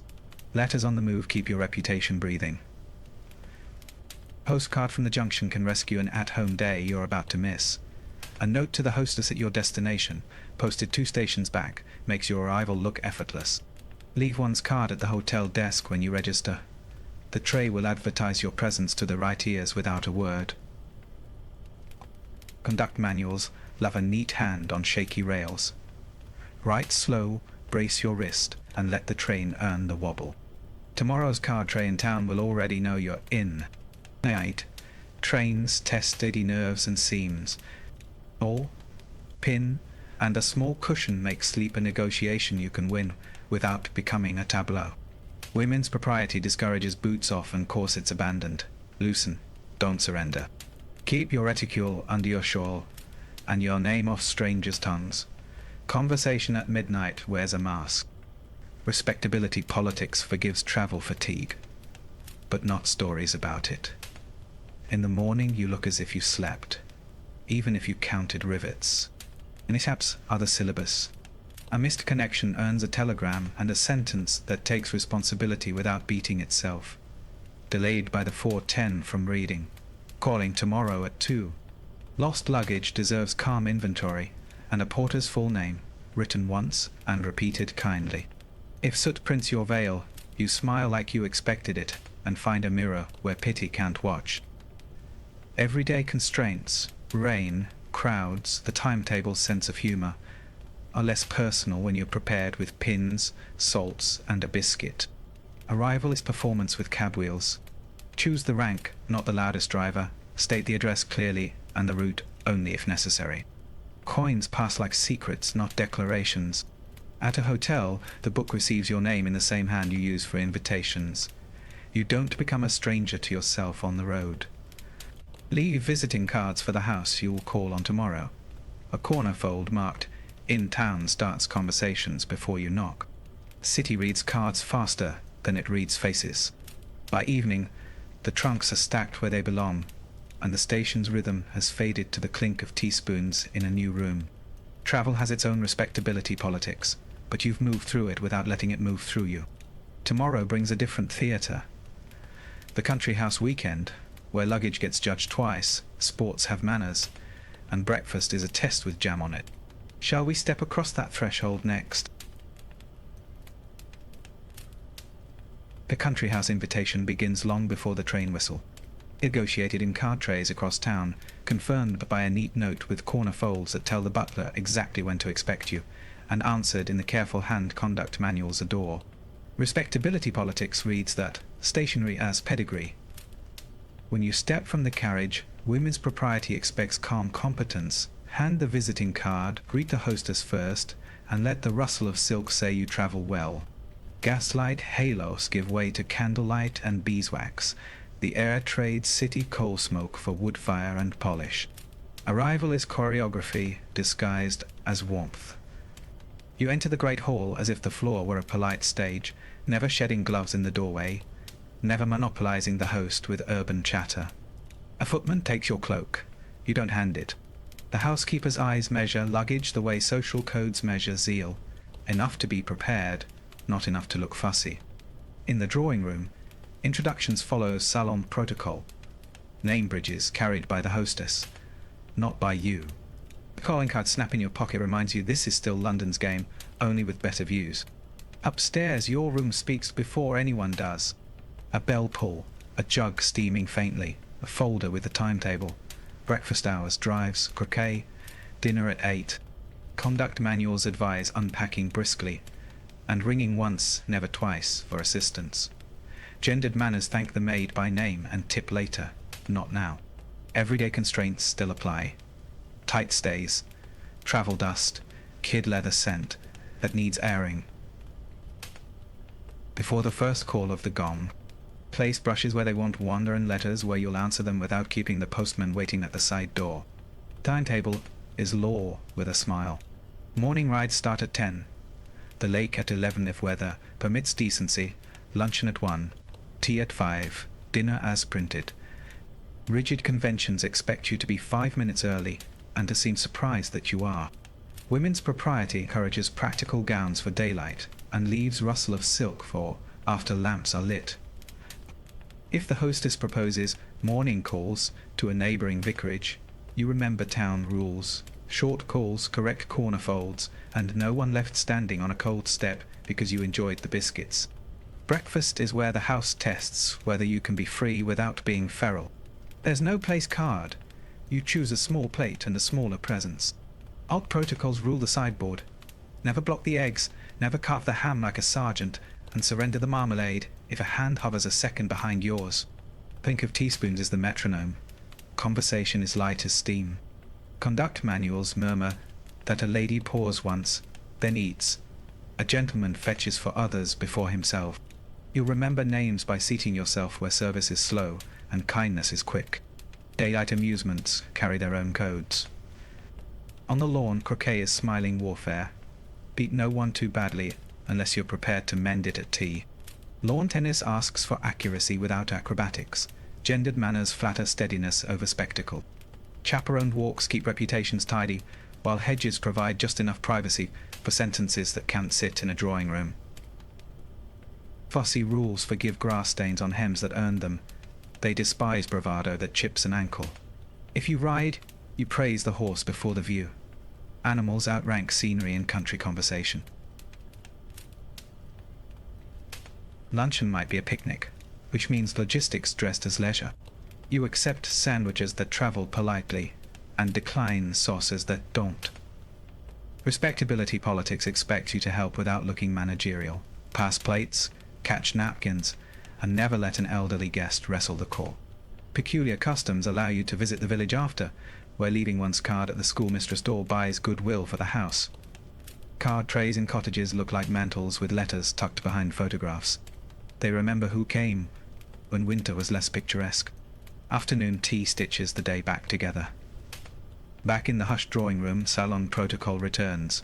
The hostess pours, the newest guest sits where conversation can find them, and the clink of teaspoons smooths any competitiveness left over from the lawn.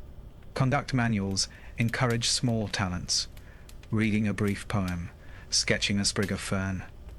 Offered softly, and stopped quickly. Women's propriety likes a guest who can entertain without becoming a show. Social codes love gratitude that lands on servants as well as hosts. A quiet thank you to the maid carries farther than you think. Dressing bells are absolute. Dinner means rustle of silk that rests, not shouts. Jewelry that punctuates, not argues. Rigid conventions about precedence return the moment you see the place cards.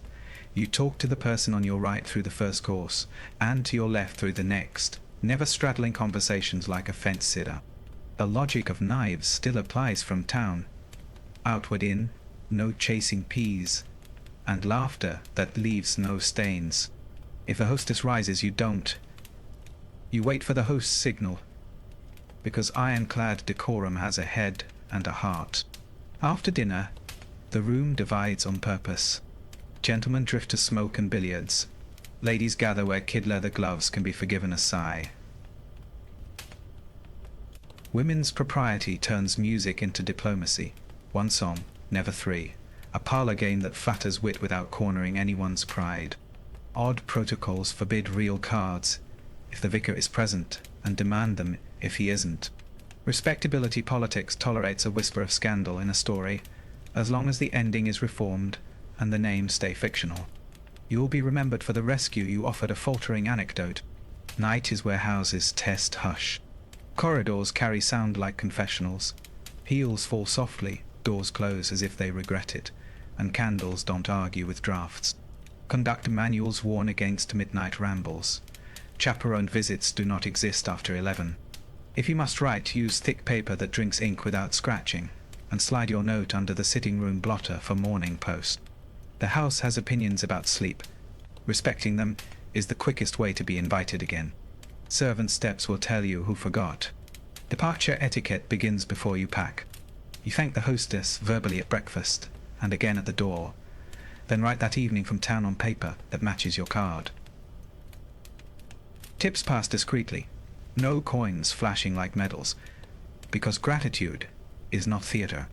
Leave the room the way you found it. A folded blanket says more than a flourish. Card trays in neighbouring houses receive your farewell corners if you visited.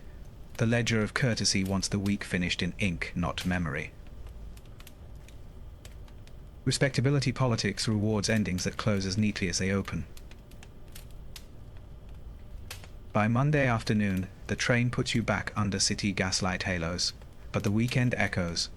A laugh you saved, a name you learned, a rule you bent without breaking.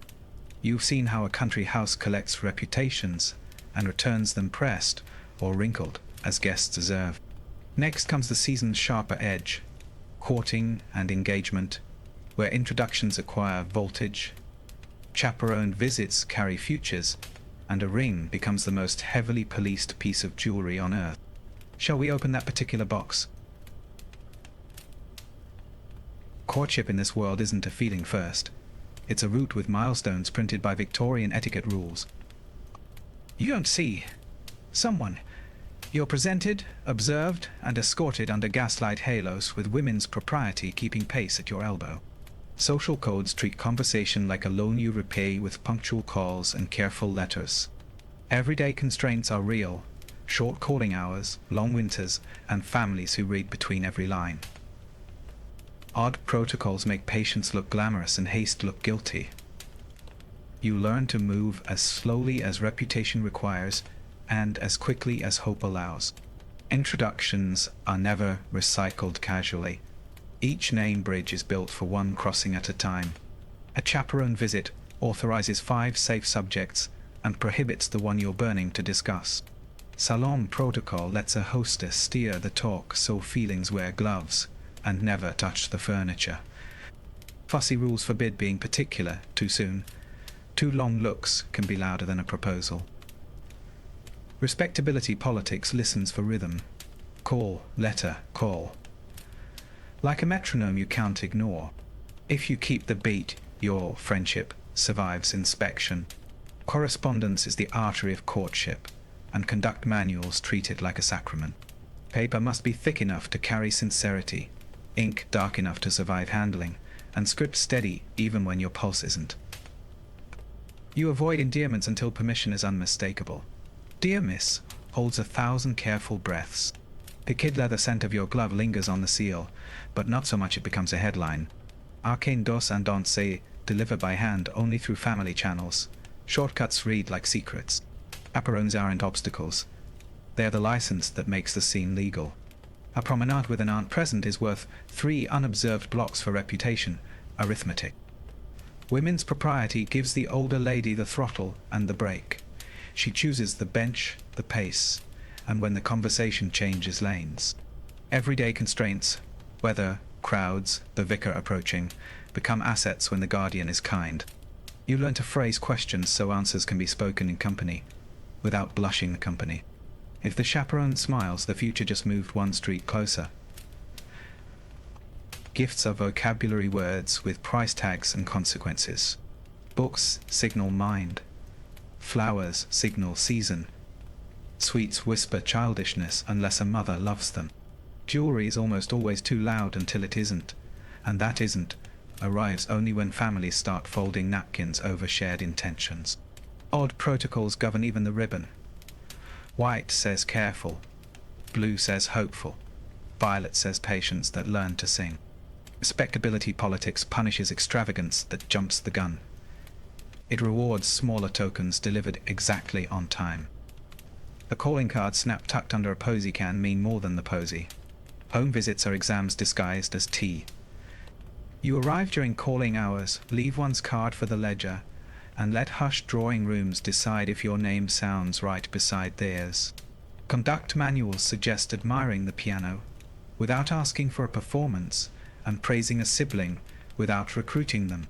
Gaslight halos make everyone look gentler. You don't mistake that for permission. The clink of teaspoons sets the tempo, and you keep to it. No monopolizing, no sulking when an uncle interrupts, and no hinting at future plans the room hasn't approved. Conversation rules are narrower than they look and kinder than they sound. You trade comfort for content. Weather becomes a bridge to walks. Books become a bridge to values. Music becomes a bridge to mood. Fussy rules ban interrogations and confessions. Both belong to later chapters. Gendered manners expect humor that doesn't require rescue and opinions that don't corner the listener. When in doubt, you add air, space for an answer, space for a change of subject, space for the chaperone to feel unnecessary. Rumors are currency, and you refuse to spend them. Respectability politics will test you with friendly queries about income, lineage, or past disappointments. Your replies are short ladders that help everyone climb down with dignity. Everyday constraints. Two neighborhoods arguing about your intentions, a cousin repeating a joke without context, make tact your daily bread. You prove steadiness by letting nonsense tire itself and fall asleep. Houses remember who kept the temperature civilized. Proposals, when they come, rarely sound like theater. They start as permission to write more frankly, or as a father's quiet, "Walk with me," that means the next paragraph is serious. Arc endorse and danse pas kneeling, unless a midnight novelist is taking notes. Afternoon parlors prefer sentences that fit in daylight. A ring appears only after families synchronize calendars and consciences. The kid leather scent of gloves, the rustle of silk, the clink of teaspoons. Everything around you insists on ordinary grace, while your heart drums a march. Engagement transforms paperwork into poetry, and then back again. Visiting cards acquire new edges, engaged, penciled neatly. At home day shifts to accommodate callers, bearing violets and opinions. Conduct manuals instruct on letters to distant relatives, and how to accept congratulations without seeming pleased with yourself. Fussy rules schedule how long rings wait before churches hear the news. Social codes allow a shorter leash on chaperones, but still prefer groups, not corners. If you stray, the tray remembers. Boundaries don't leave, they just change uniform. Walks may lengthen, but benches still prefer witnesses within a stone's polite throw. Gifts may warm, but jewelry still belongs to futures, not impulses. Everyday constraints keep you humble. Illness in a family, a mourning period next door, a subscription list that needs both your names. Odd protocols even dictate how often you may dance together in public now. Not every set and never the last two. Leave something for the day that deserves it. For every rule that feels suffocating, there's one that quietly keeps you safe. Victorian etiquette rules can be ironclad, decorum on paper, and shelter in practice. Especially for women whose choices the world tries to narrow. You'll see the logic as you live it. Slow rhythms deter fools, stations create witnesses, and precision gives you room to be soft. Soon the next stage arrives with a flourish of paper and a calendar inked in 3 colors. banns, fittings, and a wedding breakfast where teaspoons and tears share a table. Engagement changes the temperature of every room you enter. Hushed drawing rooms that used to test your small talk now test your steadiness.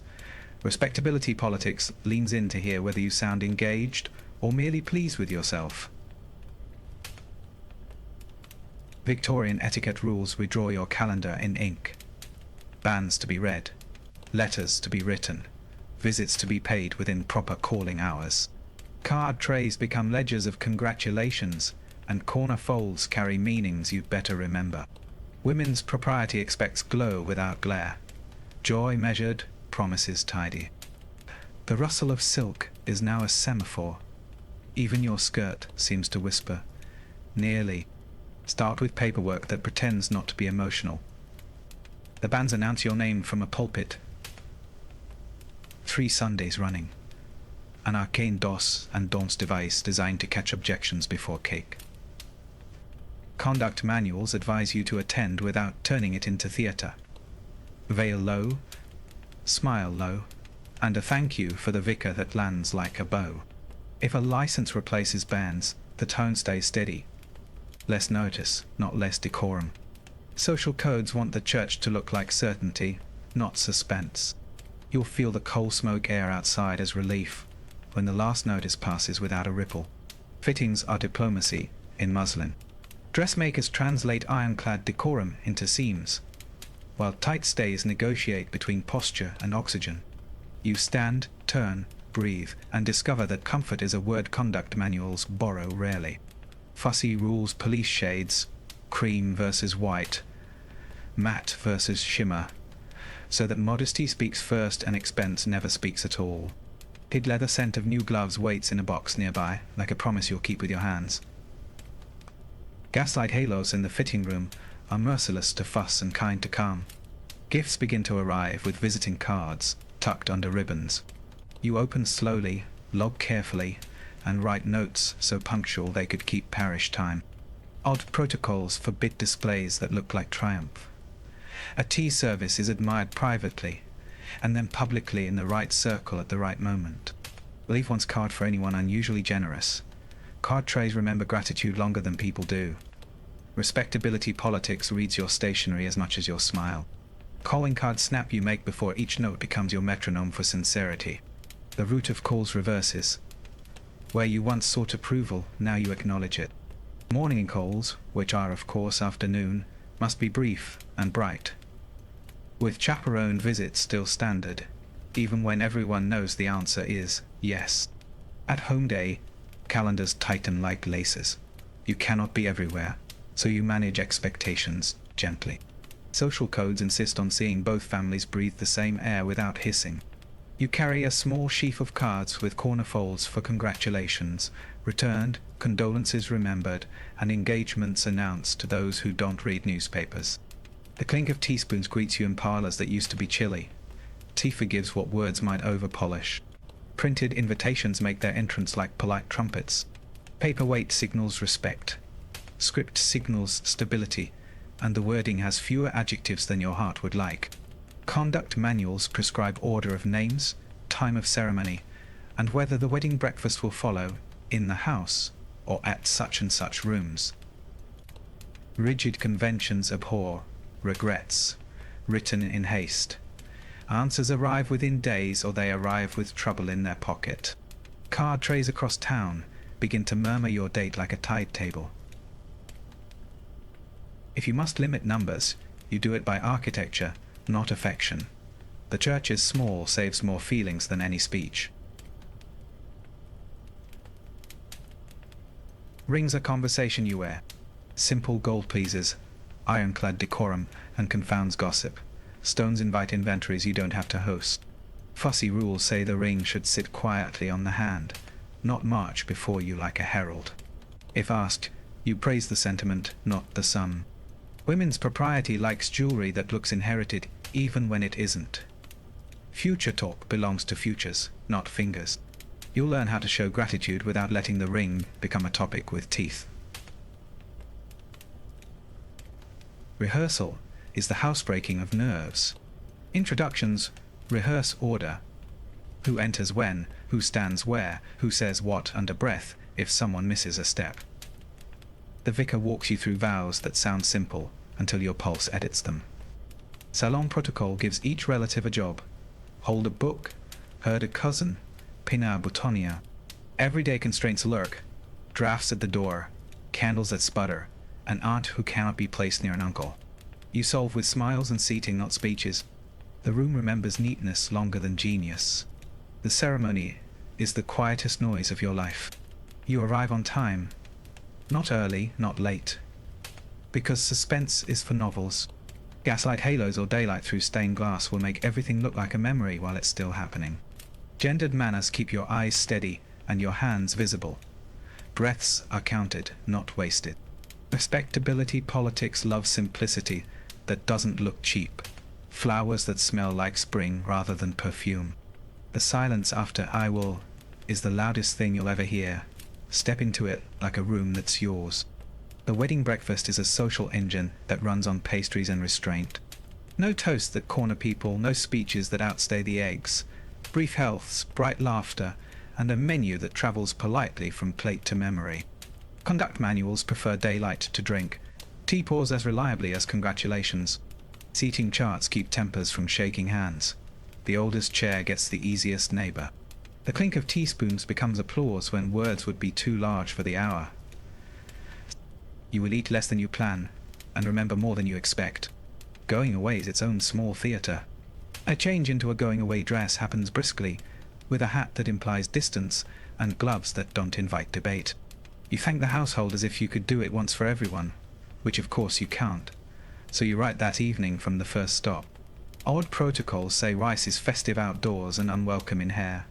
You accept either with grace. A cab door closes, and coal smoke air makes a curtain. Respectability. Politics prefers departures that look inevitable rather than dramatic. Thank you notes are the aftercare of reputation. You write within a fortnight, with specifics that prove attention and brevity, that proves you have more to do than adore porcelain. Names are checked against the gift, ledger kept neat as a hymn. Women's propriety wants warmth without gush. Social codes want completeness without boasting. When the last envelope seals, the engagement machine exhales. And then the rules change uniform again. Home becomes your stage, servants your orchestra, and at home day, your new announcement to a city that will judge how you keep house, as closely as it judged how you kept promises. Shall we open the front door on married life next? Your front door is now a stage door, and the play runs weekly. The brass is bright, the bell is brisk, and your name on the card tray matters as much as your name on the lease. Victorian and etiquette rules give you a new instrument, the at-home day, and women's propriety expects you to tune it. Social codes say the city may call if you declare yourself at home. But the time window is small, and the ledger long. Corner folds on the invitations whisper schedule. Respectability politics reads them like scripture. Announce the day in ink. Small cards delivered with visiting cards, a note in the local paper if your circle is large, and reminders tucked into morning calls. Conduct manuals prefer a weekday that won't compete with big dinners. Tuesday or Thursday keeps the traffic civil. Fussy rules set the hours. 2 to 5, never 7 to 8. Those are hushed drawing rooms, not parlors. You post the time on the hall table in a neat hand. The calling card snap as you stack spares becomes your metronome. The hall must talk before you do. Coal smoke air is tamed with orange peel and a discreet bowl of vinegar. Gaslight halos are polished early, so no one sees the polishing. A footman sorts visiting cards into trays, family, neighbors, because order is kindness in a crowd. Odd protocols want to stand for wet umbrellas far from silk. The rustle of silk should read as welcome, not warning. Tight stays belong to you. Damp cuffs belong nowhere. Seating is choreography you conduct with a glance. A near sofa for elders and a window chair for the shy. More animated guests orbit the tea table, where the clink of teaspoons sets pace. Gendered manners placemen where traffic jams threaten, and witty women within rescue distance of the timid eye. Ironclad decorum forbids marooning anyone with a single talker. A quick introduction, a safe topic, and you drift without looking like you drifted. Salon protocol is a dance. You lead invisibly. Tea is your reliable accomplice. The pot sits high, china thin, sugar within reach but never sticky. Conduct manuals insist you pour steadily and talk lightly. No speech long enough to cool a cup. If callers overlap, the tray buys you 60 seconds while the room resets its lanes. Everyday constraints, kettle, cakes, and a bell that rings twice at the wrong moment teach you to breathe on the 4 count and smile on the 6. The room will copy your breathing if you keep it quiet. Conversation has lanes and speed limits.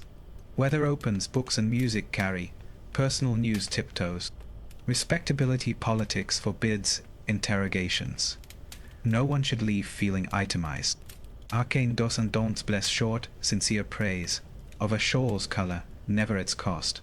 Of a child's laugh, never their prospects. Peculiar customs allow a gentle joke if it has no survivors. When 2 stories collide, you referee with a biscuit. Mrs. Gray, you must tell Miss Hale about the concert, and the traffic flows again. Cards are attendance, not decor. Each caller leaves one's card, even in your house. Your tray will later explain who arrived during a crush and who stayed to be kind. Corner folds annotate congratulations or sympathy when there wasn't room to speak them. You'll write that evening, "So glad of your visit. Grateful for your time." A line that proves you noticed the new bonnet and the old grief. Social codes prize follow through more than flourish. The ledger breathes easier when paper closes the loop. Crises happen and shouldn't look like crises. A chair fails, you apologize to the floor and replace it with grace. 2 guests who shouldn't meet arrive together. Chaperone visits to the tea and buy you a minute to receipt them. A rumor floats in with a cloak. Suffocating respectability craves air. Open a window. Change the subject. Engage the loudest voice with cake. Conduct manuals won't say it, but sugar is diplomacy. The clink of teaspoons can drown a small fire. Servants are partners, not scenery. Brief them on names, allergies, and the guest who never remembers gloves. Praise in public, correct in the pantry. Gendered manners expect you to rise when the staff is overloaded, and to sit when you're sitting keeps a nervous caller calm. Everyday constraints, short-handed afternoons, a lamp that flickers, are solved by poise and a spare box of matches. Ironclad decorum notices how you treat the invisible. So do invitations. Gatekeeping is ethical when it's merciful. Your at-home day can serve every schedule. You offer alternatives without apology. Wednesday for you, if you prefer quieter hours. Odd protocols say the newly bereaved get the sofa nearest the fire, the newly engaged the chair with light. Respectability politics loves a room that remembers circumstances without advertising them. You become the indexer of feelings and time. It's lighter work if you keep the entry short. Close with a calm that teaches the clock humility. 5 minutes before the hour, the room gently shortens its sentences. You stand not to dismiss but to escort. The hallway air cools goodbyes so they don't overheat. Visiting cards are gathered. Notes for tomorrow's morning calls a clip to a slate. Gaslight halos look kinder at dusk. The kid leather scent of gloves says the city will be gentle if you are. The door answers the final bell with a polite, "Not today." After, the paperwork sings quietly. Cards sorted, thanks drafted. A couple of introductions converted into letters. Conduct manuals advise resting. You'll rest better once the ledger matches the afternoon. Your house has learned to receive without swallowing you whole. Soon you'll need the opposite art, how to withdraw without making enemies. Illness in the nursery, a lying in, a season of mourning, when corner folds, shades, and silence carry the conversation. There are seasons when the most elegant thing you can do is disappear correctly. A cough in the nursery, a doctor's card under the bell, a family loss that turns gaslight halos dim. Victorian etiquette rules give you a script for stepping back without starting rumors. You don't slam doors, you soften them. At-home day pauses. Morning calls turn into notes, and the tray by your hall becomes a small parliament of concern. Women's propriety asks you to guard privacy. Social codes help you do it without sounding cold. Illness alters the calendar first. You announce, "Not at home," through the footman's calm voice, then follow with short letters to the few who must know. Neighbors, clergy, the hostess expecting you tomorrow. Corner folds on visiting cards become lifesavers. Upper left says, "Called in person." A tiny penciled PPC can postpone a dozen explanations. Respectability politics will test your boundaries. Answer gently and repeat yourself. The calling card "Snap you here" as you sort the tray becomes the metronome of your temporary retreat. Calls don't stop, they change uniform. Friends leave one's card and a line on good paper. No knocking twice, no lingering on the step. Chaperone visits happen only if invited, and only to the sitting room, never the sick room. Hushed drawing rooms prefer care that doesn't tread heavily. A broth in a covered jar, oranges that don't perfume the house. A book chosen for hands that tire quickly. The clink of teaspoons keeps conversation brief. 5 minutes of warmth, not 50 of worry. For lying in, privacy wears lace gloves. You suspend general calling hours and keep a very short list. Mother, sister, perhaps an aunt, who may cross the threshold. Conduct manuals like linen and lullabies more than chatter. Social codes insist congratulations. Travel by note before anyone asks to see the cradle. Odd protocols ban surprise visits to help, which rarely help. Your reply is kind and immovable. When strength permits, we shall rejoice to receive you. The tray remembers who understood. Morning has its own grammar, and paper speaks first. Black edge stationery carries the news so the bell doesn't have to. Replies arrive on the same edge with condolences that don't drag you into conversation. Ironclad decorum sets a timetable. Deep mourning, then half mourning. But treat it as protection, not prison. Women's propriety lets you decline invitations without debt. We are not receiving.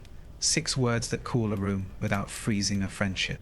Respectability politics respects clarity. Inside the house, sound shrinks a size. Music rests. Laughter walks softly. The rustle of silk swaps shimmer for matte. If callers are admitted at all, visits are brief and chaperoned by tact.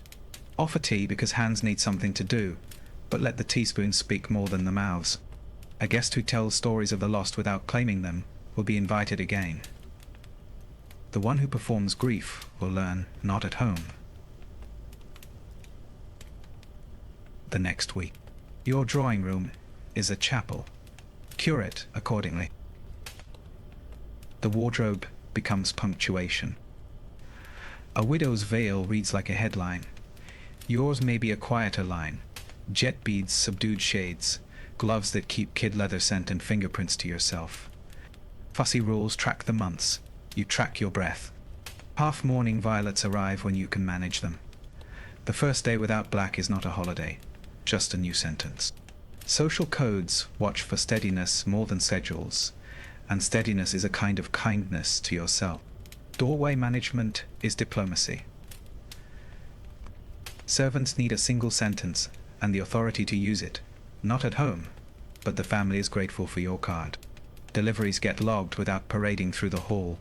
Card trays sort themselves into to answer, to thank, to remember later, because memory frays under strain. Everyday constraints, fatigue, tight stays that feel tighter, coal smoke air that won't stay out, mean you'll move slower. That's allowed. Etiquette isn't a race. It's rails that keep the carriage on the road. Your pen does quiet miracles. 3 kinds of notes will carry you. Acknowledgement, your kindness reached us. Deferral, when health allows. And boundary, we are not receiving, but your thought is treasured. Keep them short, legible, dated. Salon protocol forgives identical phrasing. Variety is less important than timeliness. The calling card snapped before each envelope seals is a small ceremony that steadies the hand and the house. Inevitably, someone blunders. a too curious cousin, an acquaintance who just happened to be passing, a committee that wants your cakes next Tuesday. Repairs are simple and repeatable. A footman's velvet, not at home, followed by your line that evening. If a friend arrives unannounced with good intentions and noise, receive her in the hall, thank her, and set the next time yourself. Rigid conventions exist so you can lean on them. Let them carry the awkwardness for you. Re-entry is a series of soft yeses. First a note without an edge, then a 5-minute call, then tea with 2 chairs instead of 4. Music returns as background before it becomes event. Invitations go out to the kind, not the loud. Respectability politics expects the corner folds to turn back to congratulations when life permits, engagements in the parish, baptisms, small mercies worth noticing. You'll find that the gaslight halos look friendlier at dusk than they did at noon. The city forgives if you let it. And when you're steady, you'll see the code differently. Less as suffocating respectability, more as a scaffold you can climb down safely. Next comes the question nobody prints in the manuals but everyone lives. Where the rules bend, where they break, and how modern habits, bicycles, books, and blunt opinions start to push on ironclad decorum without toppling your good name. Modernity knocks softly at first. New wheels on old streets, fresh ink on familiar paper, a quicker post under the same gaslight halos. And suddenly, Victorian etiquette rules feel like a dress let out at the seams. You're still moving through hushed drawing rooms, but the city outside has learned to hurry. Simply, women's propriety doesn't vanish, it negotiates. Social codes adopt fresh loopholes the way tailors adopt new stitches. Conduct manuals scramble to keep up, revising arcane dos and don'ts between editions. The edition is If you can hear the clink of teaspoons, you can hear the future tapping its cup. Start with the bicycle. That portable freedom with iron opinions. Respectability politics once called it indecorous. Then mothers decided a chaperoned ride at a reasonable pace beat a coughing cab in coal smoke air. Skirts narrowed, then split. Bloomers arrived to scandal and relief in equal measure. Gendered manners rephrased touch. A hand steadying the saddle was help, not license. Fussy rules demanded gloves, kid leather in town, sturdier for lanes, so neither palms nor names slipped. You still left one's card after a long ride. Speed did not replace courtesy. Reading rooms and subscription libraries became salons without sofas. The rustle of silk yielded to the whisper of turned pages, and visiting cards at the desk sorted members as neatly as card trays at home. You'd sign out novels that conduct manuals warned against and return them with a face that gave nothing away. Social codes permitted improving lectures in the afternoon and, quietly, the livelier author in the evening. Introductions happened between shelves under watchful lamps. Salon protocol followed you into stacks where words worked faster than waltzes. Knowledge learned to look respectable in public. Shopping changed the map of permission. Department stores turned browsing into a pastime, safe enough to do without a chaperone, provided women's propriety kept pace. No loitering at the glove counter, no perfume experiments that followed you into at-home day. Odd protocols appeared with elevators. Eyes front, hands to yourself, conversation thin as the cable. Returns were handled by note, not complaint. The paper trail kept tempers dressed. Respectability politics discovered the power of a discreet credit account and a punctual payment. Even consumption learned a moral. Photography put faces on visiting cards and choices. Cartes de visita tucked under ribbons in card trays let your image travel where your voice hadn't, and the calling card snap met the shutter's click in a new duet. Fussy rules asked that women's portraits be mild in expression and modest in neckline, which meant every studio kept shawls that behaved. Corner folds still spoke. Cold condolence, congratulations. But now a vignette could add warmth without words. Social codes learned to read backgrounds. Books behind you suggested mind. Palms and ferns suggested means.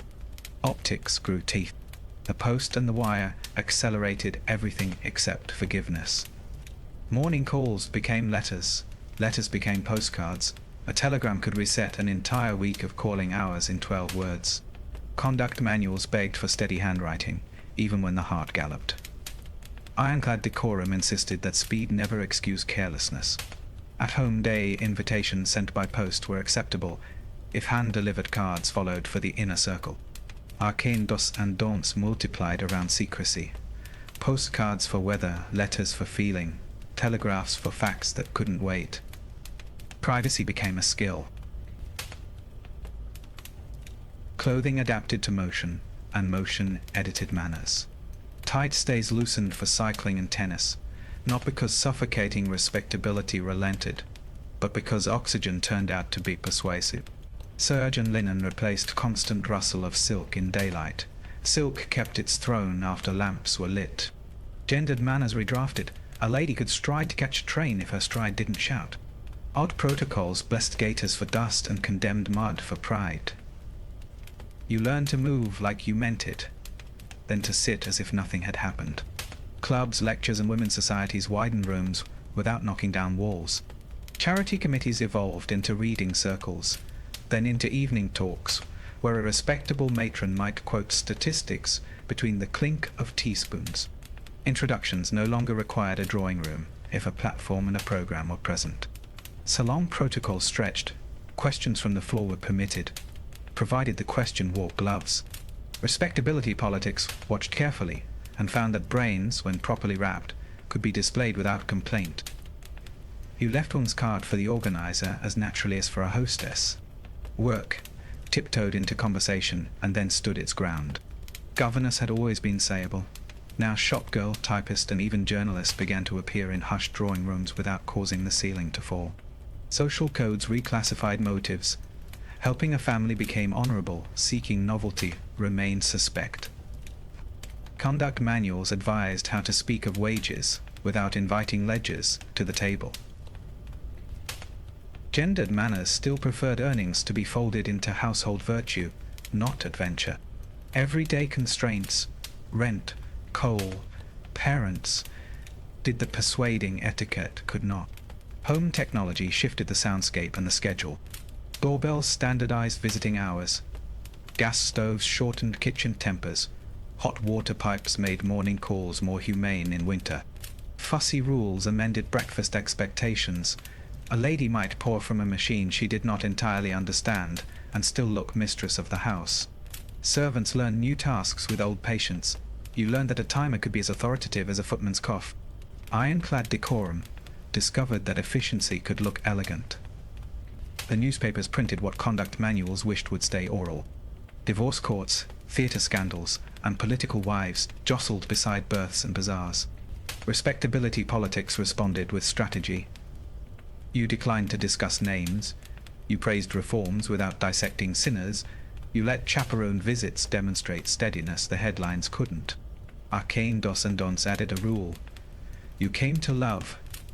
If compelled to comment, admire the writing. Gossip starved when you fed it style instead of story. So how do you bend without breaking? You treat rules as grammar, not chains. Keep calling hours and corner folds. Add bicycles and better boots. Send visiting cards and competent letters. Accept invitations and improve timetables. Women's propriety remains your compass, but you let the needle move with the rails and the wires. When ironclad decorum protests, offer it a chair and a cup. When suffocating respectability tightens, open a window, an inch, and breathe. Calling cards snap. The rustle of silk, the clink of teaspoons. Let them score a life that learns new steps on an old floor. You've crossed a city where paper had manners and rooms had memory. After so many calling hours, visiting cards, and chaperoned visits, you can hear how Victorian etiquette rules weren't just fences. They were levers. A single corner fold changed a week. A measured pause under gaslight halos changed a name. In hushed drawing rooms, The clink of teaspoons kept time, while women's propriety translated everyday constraints into choreography that looked effortless from 3 steps away. Look at what you learned to read. Card trays became topographies. A calling card snap turned into punctuation. At home day into weather you could predict. Conduct manuals, odd protocols, and those rigid conventions tried to script a life. Yet you found the margins, where a gentle silence saved a friend, where a seat near the door bought you time, where a soft "not at home" protected a heart. Respectability politics looked immovable, until you noticed the hinges. Even ironclad decorum had a latch. The sensory world carried it all. Coal, smoke, air at the threshold. The rustle of silk announcing you. Tight stays disciplining breath. The kid leather scent that made touch legal. Social codes lived in the smallest motions. How you set a cup, how you lifted a name, how you left one's card when words were too heavy. Salon protocol floated introductions like lifelines so people could meet without losing face.